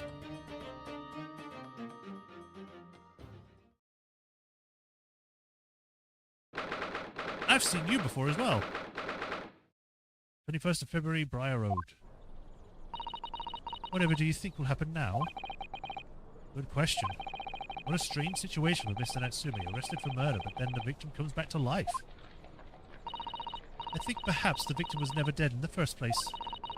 It seems very likely that this Mr. Shamspeare did consume poison as we deduced. But it was an accident, attempted suicide, or attempted murder. But was it? Until the truth can be established, I imagine the police will keep Mr. Natsumi in custody. I suppose so. Let's hope it doesn't come to anything more than a night in the cells. Oh, what's this? He's looking at the soap. What's that man doing over there? Looks like he's trying to see into Suzaki-san's lodgings. Is something wrong, Mr. Naruhodo? Excuse me, could we have a word?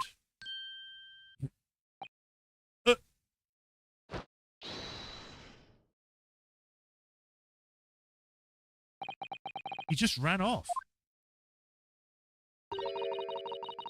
I feel sure that I've seen that man somewhere before. Where was it?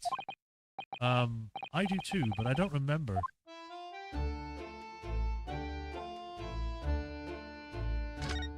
Yes, I'm looking at this soap. With the exception of the top floor where Mr. Garadevs live, all the windows are bricked up.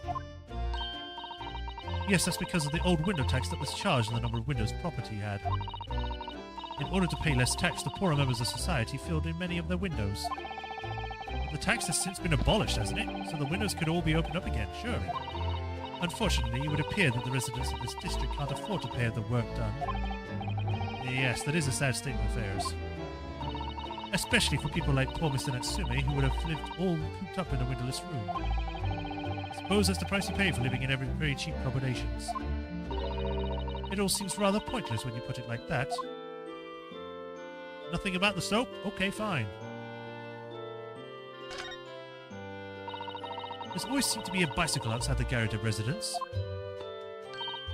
I read that bicycles are extremely popular all over Great Britain at the moment, in fact. That one seems very warped, though, especially from the front wheel. Is that to make it more of a challenge to ride, do you think?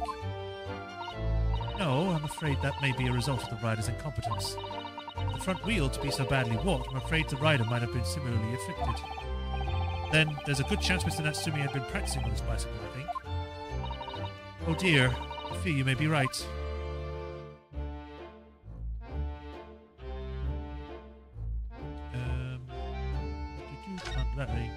I noticed the windows up here are smashed. The Garadeb household and Mr. Natsumi's lodgings are in a prominent position on their corner. Sometimes when I look at the building, I can't help feeling that it's a bit of a slant. It does rather look like it would collapse even in the smallest earthquake, wouldn't it? And isn't it supposed to be haunted as well? Well, the thing is, Jim, Britain doesn't suffer much earthquakes. Doesn't mean there isn't any. I mean, I remember when I got woken up by an earthquake. But that was the only earthquake I ever experienced, so... I think I might have a hunch as to why Suzaki-san is such a hunchback.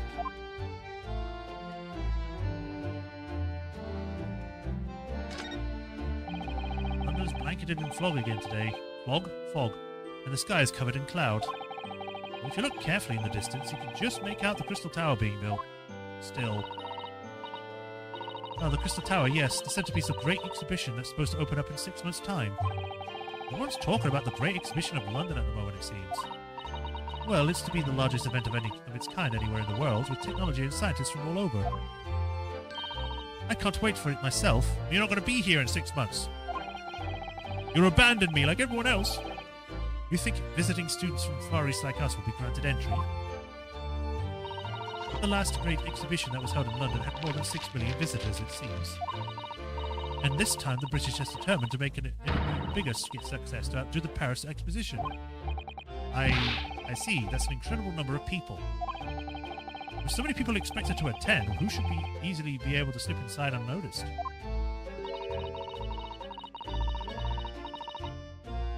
There's always the honest approach of buying tickets at the main entrance, Mr. Naruhodo. Wrong voice, but whatever. Snowman's still here. Why has somebody built the snowman? On some sort of pedestal, do you think?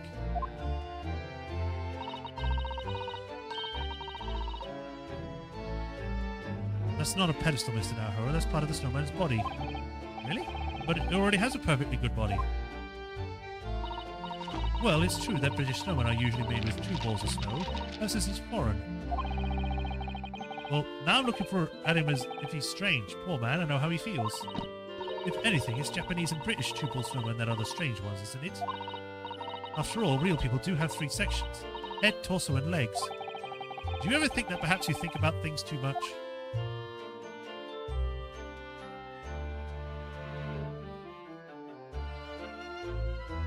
Well, I guess we're going to go see Mr. Natsume. Locations have been added.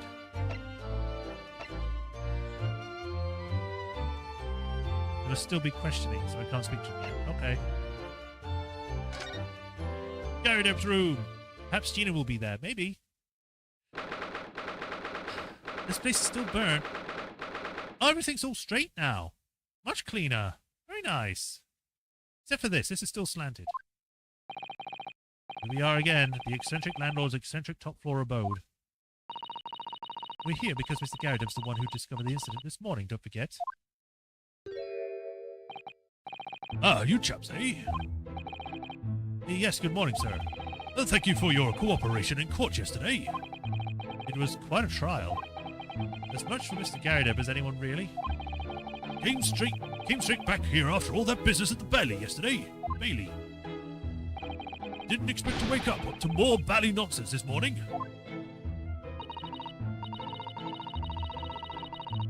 I wonder if you wouldn't mind telling us exactly what happened, Mr. Garrideb. Yes, I suppose that you'd like to know all about the dread loss of an actor, a cheap chap in the ground floor room. Those were exactly Inspector Gregson's words, weren't they?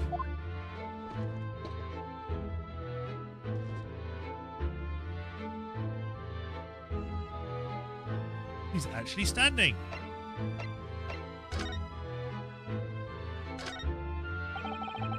There's a single apron drying on that enormous cannon-shaped clothes horse. Look.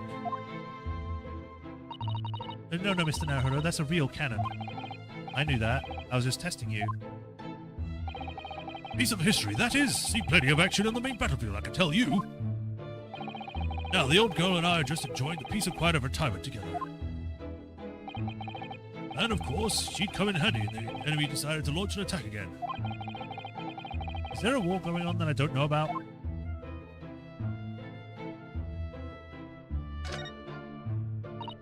Oh, a copy of Rance magazine.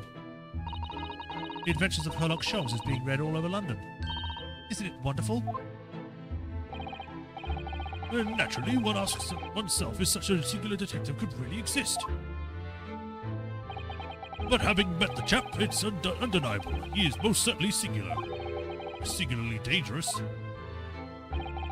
That's genuine public opinion for you, Mr. Zato. Perhaps it would be reflected in the stories. Make no mistake, Mr. Naruhodo, I intend to snuff out the sorts of public opinion we just heard, personally. I'm starting to see where Mr. Sholmes' untainted reputation comes from now.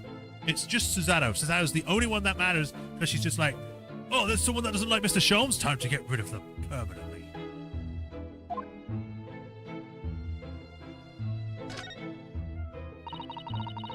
That's your military uniform, isn't it, Mr. Garrideb? Well, ceremonial garb, yes. Been hanging on the wall ever since my retirement bash. I'm in active service now, you know. Doesn't mean much to me anymore. You can have the old thing if you wanted it. Well, it might suit Lord Van Zeeks, perhaps. An overly ostentatious outfit like this could be just what he needs. Very tactful, Mr. Zato. Very tactful indeed. Yes, those enormous mortar shells. It's quite something seeing them up close, isn't it? Didn't you say something about firing them into the barracks, Mr. Garadeb? Oh, you remember, do you? Just a little mishap that occurred during training one day. What are you doing firing at your own men? The captain bellowed at me. Must look surprised. A little mishap doesn't really do it justice, does it? Well, one has these little incidents when one's a hot-headed young private. Perhaps I should put some evidence that resulted in one of my little mishaps on display. Oh, does the great lawyer, like the great detective, want to exhibit some trophies of his finest moments? Yes. Good to see Mr. Garadeb's Medal of Honor still proudly displayed on the wall. The inscription reads, "For distinguished participation," if you remember. Yes, I remember, because I remember thinking even I might stand a chance of picking up honors like that. Wouldn't know it to look at me now, but perhaps I had my devil may care days, you know? I used to fight devils and have a devil trigger and everything. Devil may care? What did you get up to?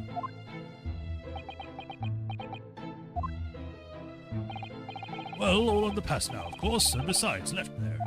Best left there. Best not, I want to know now. You look very dashing in your uniform there, Mr. Garadeb. That old portrait, drawn by art students who used to rent the room downstairs. Oh, you look so wonderfully young and courageous and strong. Yes, well, the chap presented it to me one day and asked me if I'd let him off the month's rent in return. Oh, I went dizzy for a second there. Oh, 1 second.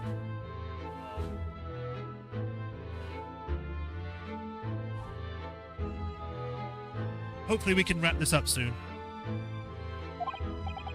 Oh, I see. So you did, presumably... I bloody well did not. Oh. A portrait is a portrait, but rent is rent. Eh? And yet it's still there proudly on the wall. You know what that screen is hiding now? The aftermath of the fiery altercation the other day. I suppose I'll be able to clear that mess up for some time now. Oh dear. This must be a very difficult situation for you. I'll say. People talk about twists of fate and whatnot. But this was a twist and a half, a rotten show all around. He's clearly struggling with everything that's happened. Well, this tea set is still all messed up, though. And this. There's an impressive collection of cakes on that fancy silver cake stand there. I feel sure that it was full of cakes when we first investigated here as well. Yes, quite right. Haven't touched it since. Haven't done much at all, really, since it all happened. Time's rather stood still for me, you know? Oh. Time has stood still. Now that's an interesting phrase. I might be able to use that excuse when I'm next supposed to be tidying the office. You could just tidy it up, Mr. Naruhodo. She read my mind! These shelves look like they've been completely torn apart by a wild beast. Reminds me of the Battle of Maywan, don't you know? The experiences of a seasoned veteran. Enemy had us surrounded on all sides. We really thought we were done for, the whole Bally Company. We were taking a real pounding there with the cannons, so all we could do is run for our lives. Oh, I thought that story was going to be in a different direction, actually. Well, the whole experience taught me one thing. I can tell you. When you're done for, you're really done for. That's not what a lawyer who often finds himself under fire wants to hear. There's a good view over the wintry East End from up here. It's an impressively grey scene. There's really nothing comparable in Japan. And down below, Briar Road, partly blanketed in snow. And the pavement where poor Miss Green was struck in the back by that knife. Thinking about it, this is the only room in this building that actually has a window to the outside world. Sometimes, Great Britain really does seem like a strange land, doesn't it? I suppose all foreign cultures seem strange at first. Imagine how an Englishman would feel arriving on Japan and seeing people with Chon Mage. Or Chon Magay, as what someone else said just earlier. Top knot. Well, that's a good point. All right, let's speak to the man. It must have been a real shock for you this morning. I hear that you discovered what happened. Well, that hopeless actor chap raises at 5 o'clock every morning without fail. But at 5:30 this morning, he still hadn't hit the gas.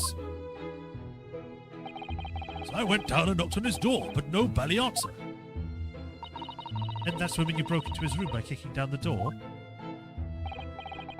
Well, I called on that rum-looking Japanese chap to do the grunt work, of course. Wasn't it a little premature to kick the door down? The man could have just overslept by half an hour. That's very true, Mr. Naruhodo, if 30 minutes oversleeping warranted such behavior. I'd have kicked your door down every morning. Oh, well, better to be safe than sorry and all that. Is it just me, or is he avoiding our gazes now all of a sudden?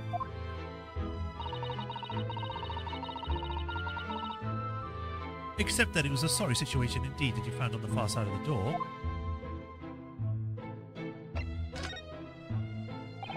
The victim's name is Mr. Shamspeare, I believe. Is that right? Yes, William Shakespeare. Took the ground floor room 3 months ago now. And how would you describe him? In a word, destitute. Destitute? Well, let's face it, the only redeeming feature of that room is the cheap rent. Anyone wanting to live in a place like that is either broke or a bally screw-loose. Screw. So hard to choose which categories Zeki-san would fall into. Both. He fits into both. Mr. Naruhodo, that's a little rude. But it's true! He was doing research as well. Research? To what? Shakespeare, of course, Shakespeare. Read a few plays in the old bar myself, Romeo and Hamlet, all that. Romeo and Hamlet, okay. That would be very weird. Yes, William Shakespeare is England's most highly regarded classical playwright and author. It's not just England's, it's the world's. He's known as Sao in Japan, as you know, and many of his works have already been translated. Why is he known as Sao? It seems incredible that Shakespeare was shortened to Sao, though. Someone was too heavy-handed there. There were a lot of costumes in the victim's room, actually, weren't there? Of course, Mr. Natsumi is a scholar of English and literature as well. I imagine he and Mr. Shamspeare would have much in common. Shakespeare interpretation disagreement leads to shocking murder. Let's hope it's not that. Mr. Naruhodo? Really? How rude.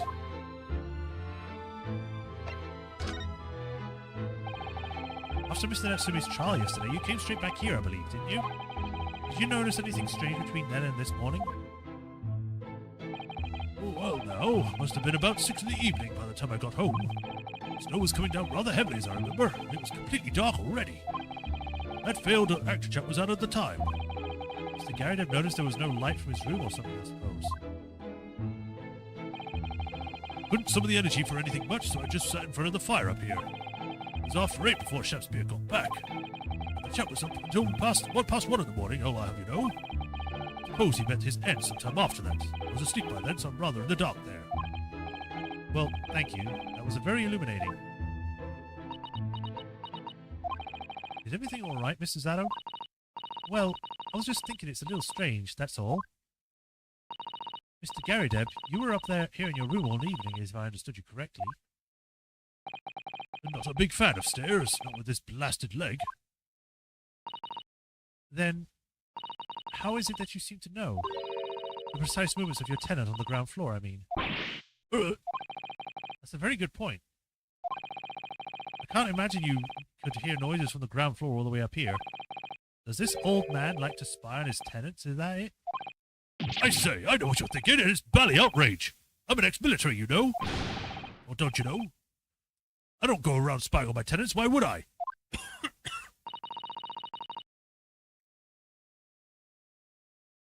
Then how do you know, Mr. Garrideb? It's the gas, woman. The gas tells me everything. The gas? Speaking gas? No, that's not what he means. What on earth do you mean, sir? How can the gas tell you anything, let alone everything? Well, as you're probably aware, the gas is supplied to the building by pipes. Yes, I'd more or less worked that out. Every room in the building is connected by a single pipe to the gas main outside, and the gas company supplies gas to properties via the main. Yes, I understand that too. Let me see if I can explain. Let's say I was to light the gas lamps here. What do you suppose would happen? Well, obviously the room would get brighter. Exactly, but at the same time, the lights in all the other rooms in the house would dim for a moment. What? They dim? Why? Because it's the same line. Perhaps because when you light a gas lamp, it briefly uses more gas than usual.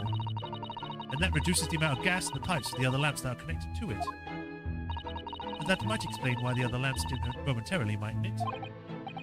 Yes, of course! Everything connected to a single pipeline! Isn't that supposed to happen, though? Sounds rather undesirable. Jolly good point. In fact is the gas company pipes in these parts are pretty hopeless, long worn out, and barely got any gas in them to start with. Opposite's also true, of course. You extinguish the lamps up and they're no glow bright in the rest of the house. Ah, right, I see. So by watching the flickering of the lamps in one room, you can determine what's happening elsewhere. You've got it. Oh, of course, because when people come back home in the evening and before they go to sleep at night, what they're guaranteed to do is either light up or put out their lamps and fires. They're clever. In point of fact, the room on the ground floor and the one above it use slightly different amounts of gas. By watching the lights in there closely, I can work out exactly what's going on, almost exactly on the whole house. Gosh, that's fascinating, Mr. Garrideb. Absolutely fascinating. Oh, well, nothing to it, really. I can't really see what's going to help us with the case either. What I'd like to know is why Mr. Garrideb is so interested in what his tenants are up to in the first place. I feel like there's more to it than just idle curiosity. Well, we've done as much investigating here as we can, I think. Perhaps we ought to go to prison and speak to Mr. Natsume again. Oh, good idea. Goodbye, old man. I am off to find someone else. Huh. Local prison. Cell 9. Look, Mr. Naruhodo. Mr. Natsume, have the police finished questioning you now? Welcome, student Mr. Naruhodo Esquire. Oh, yes? What is he? Tell me, is he a ghost? Is he here to haunt me? Let me guess. You're talking about Mr. Sholmes? He actually calls himself the Great Detective, Mr. Natsume, not a ghost. But his diabolical deductions, they're not of this world. They've left me. Cursed! I'm cursed, I tell you! Well, that sort of hurts. Credit what credit is due, Mr. Naruhodo. You were heavily involved in the deduction, too. Yes, moving on. We have some wonderful news. Oh? The victim that we... Oh, sorry, wrong voice. The victim that we all thought was dead has come back to life again. Now, in the absolute worst case, you could only be tried for attempted murder. That's great, isn't it, Mr. Natsume? It's terrible! Oh. I'm stuck in the cell suffering from silly wrong end of the stick. You did it, didn't you? Confess, you're a killer. Why the mustache? Constant questions! I'm sorry to hear that. This selfish shyster! Make up your mind. Are you dead or alive? If you were coming back to life, why bother dying? Wickedly wishy-washy William! Well, it seems likely that Mr. Shamsby was never actually dead in the first place. Yes, that might make sense. I'm pleased to hear that he's alive, of course. Our lively debate last night was much fun. It's sad to think he was our last. Oh. Oops. Mr. Natsume, does this mean that you did see the victim last night? You met Mr. Shamspear, did you? I'm not saying another word. I demand to have a lawyer present. Who do you think I am? Please, Mr. Natsume, we need to hear your side of the story. Why am I cursed like this? Because you keep getting involved in things.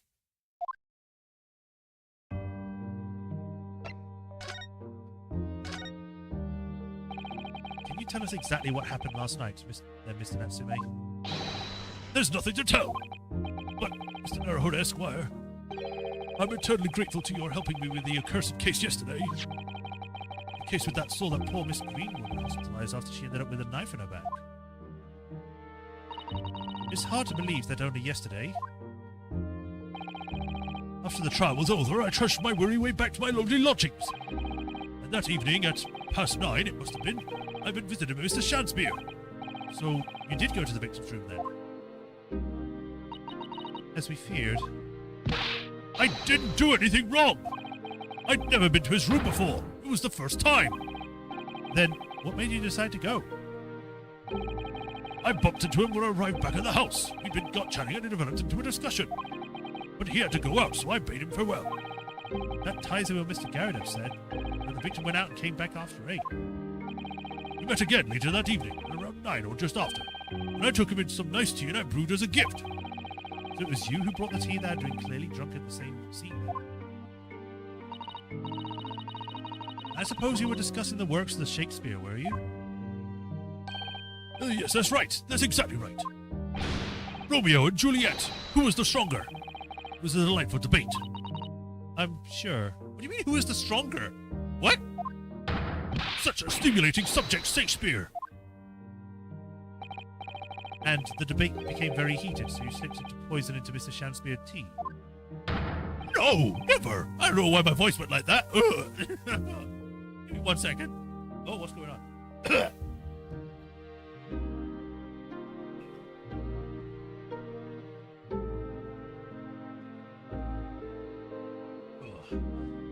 No, never, not at all. Team Juliet won, that was me. And when I left his room, the flamboyant fellow was fighting fit, I swear. Categorically.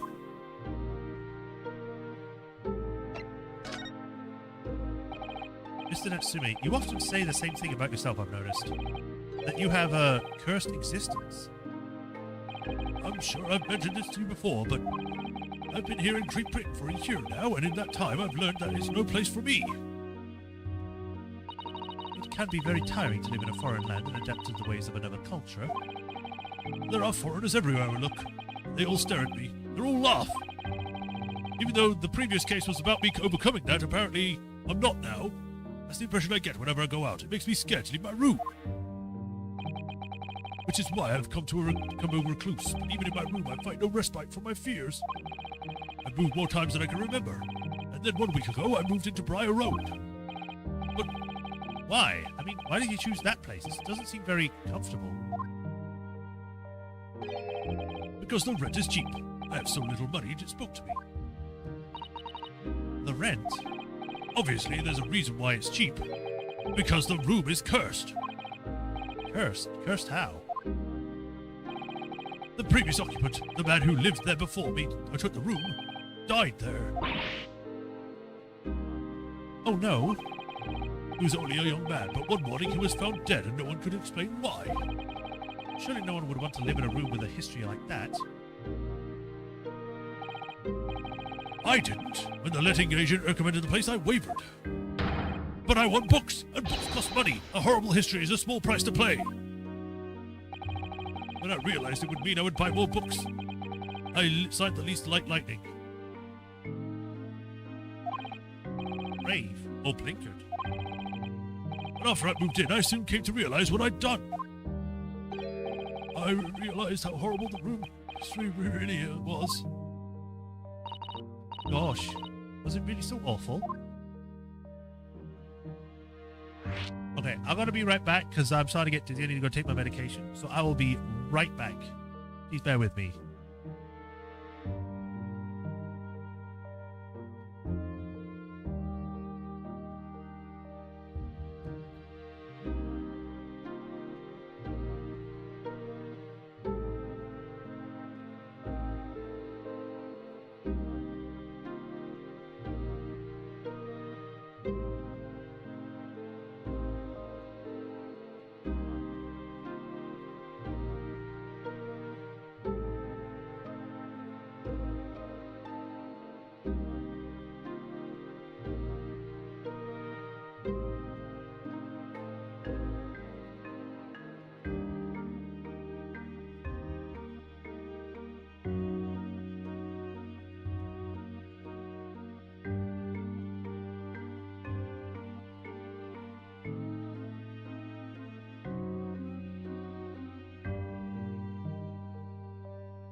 I'm back. Sorry about that.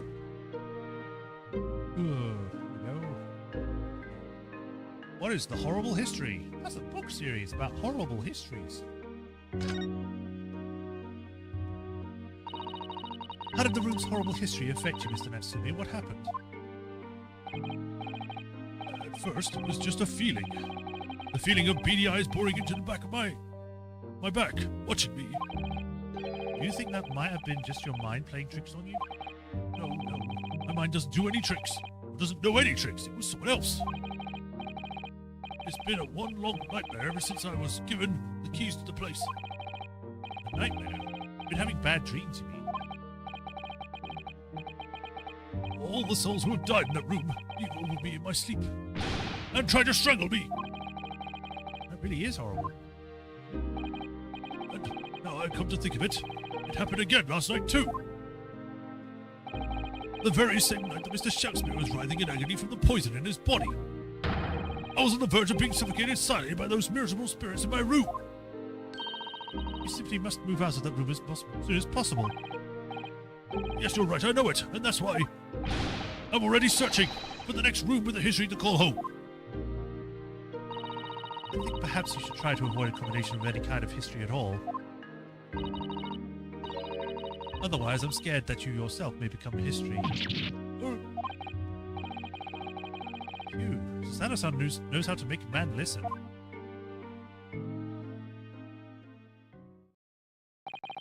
Of course. My lord of the manor is worried about the curse on the room as well. You mean Mr. Garideb? Yes, he knows what that if people keep dying there, he'll never be able to rent it out again. Well, that's true. I, for one, wouldn't go near the place. Also, didn't he say as much, like, in a later case at the end of the first game, where he was like, I can't even rent out my place anymore, so it's just a normal place where I live now.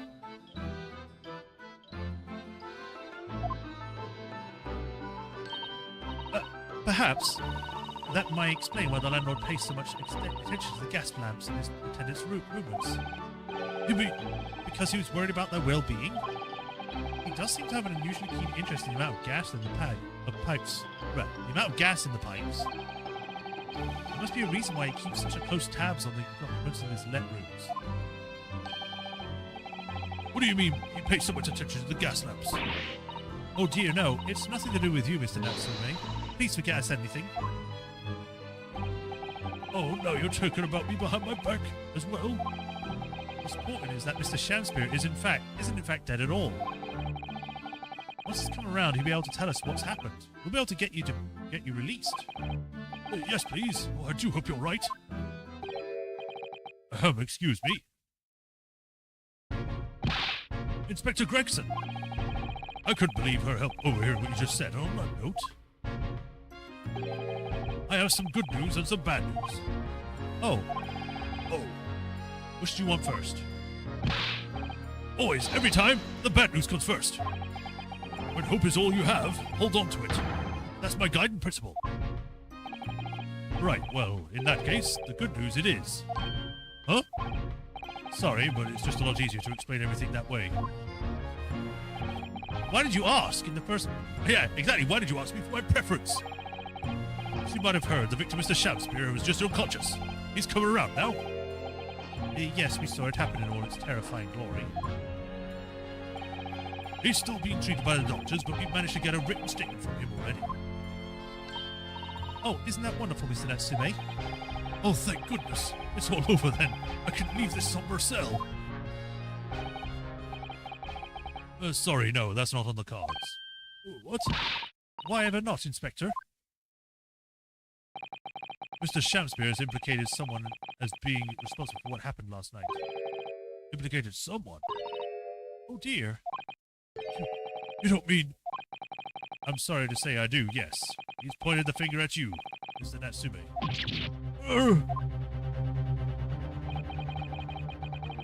By sweet poison did he seeketh to end my life. That wicked caitiff, Soseki Natsume. No. So I'm afraid you'll be appearing in court as planned. You'll be wanting to make the necessary preparations. No! Oh, true. And so once again, Suzeki-san found himself having to be taken to the dock in the Old Bailey. I wonder if there's like a conspiracy with this thing. It's like he's trying to just play this guy. Either that, or he's mistakenly thinking it's Natsume because he was the last person he remembers seeing. Because he made the tea. Whether his room was haunted or whether he was just terribly unlucky, I knew I had no choice. The following day, I would represent him in court and do my utmost to break the curse that blighted him. We continued? Hey! There we go. We weren't that long behind then. Cool. Great.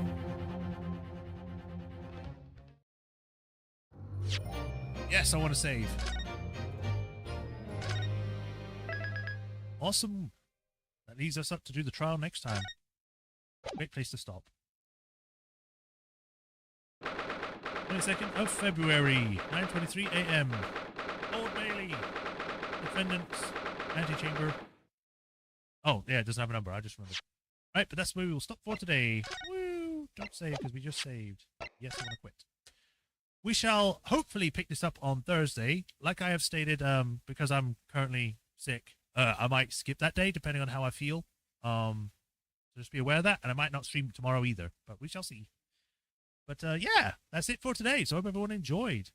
I did say that I wanted to test something while we're here, so let me just do something. I have a filter called Expander on, which is supposed to expand the breadth, I guess, of the voice, my voice essentially. But I have found that it's slightly quieter, so I'm going to just turn it off. Everyone just tell me how it sounds. Okay, there you go. It's off now. I should hope it sounds louder when I heard it, but just in case to see if it's any better for everyone else. Sound about the same, sound worse, sound good.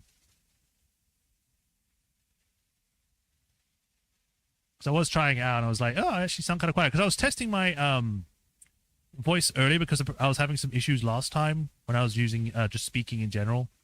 Unplugging my microphone seemed to do the job, but also testing on here, it seemed as though the expander was also trying to reducing the amount my voice was coming out. But hopefully that's good. I mean, it's off for now. Sounds more normal. In a good way? The expander was supposed to be like basically expanding the sound so it spreads to more channels.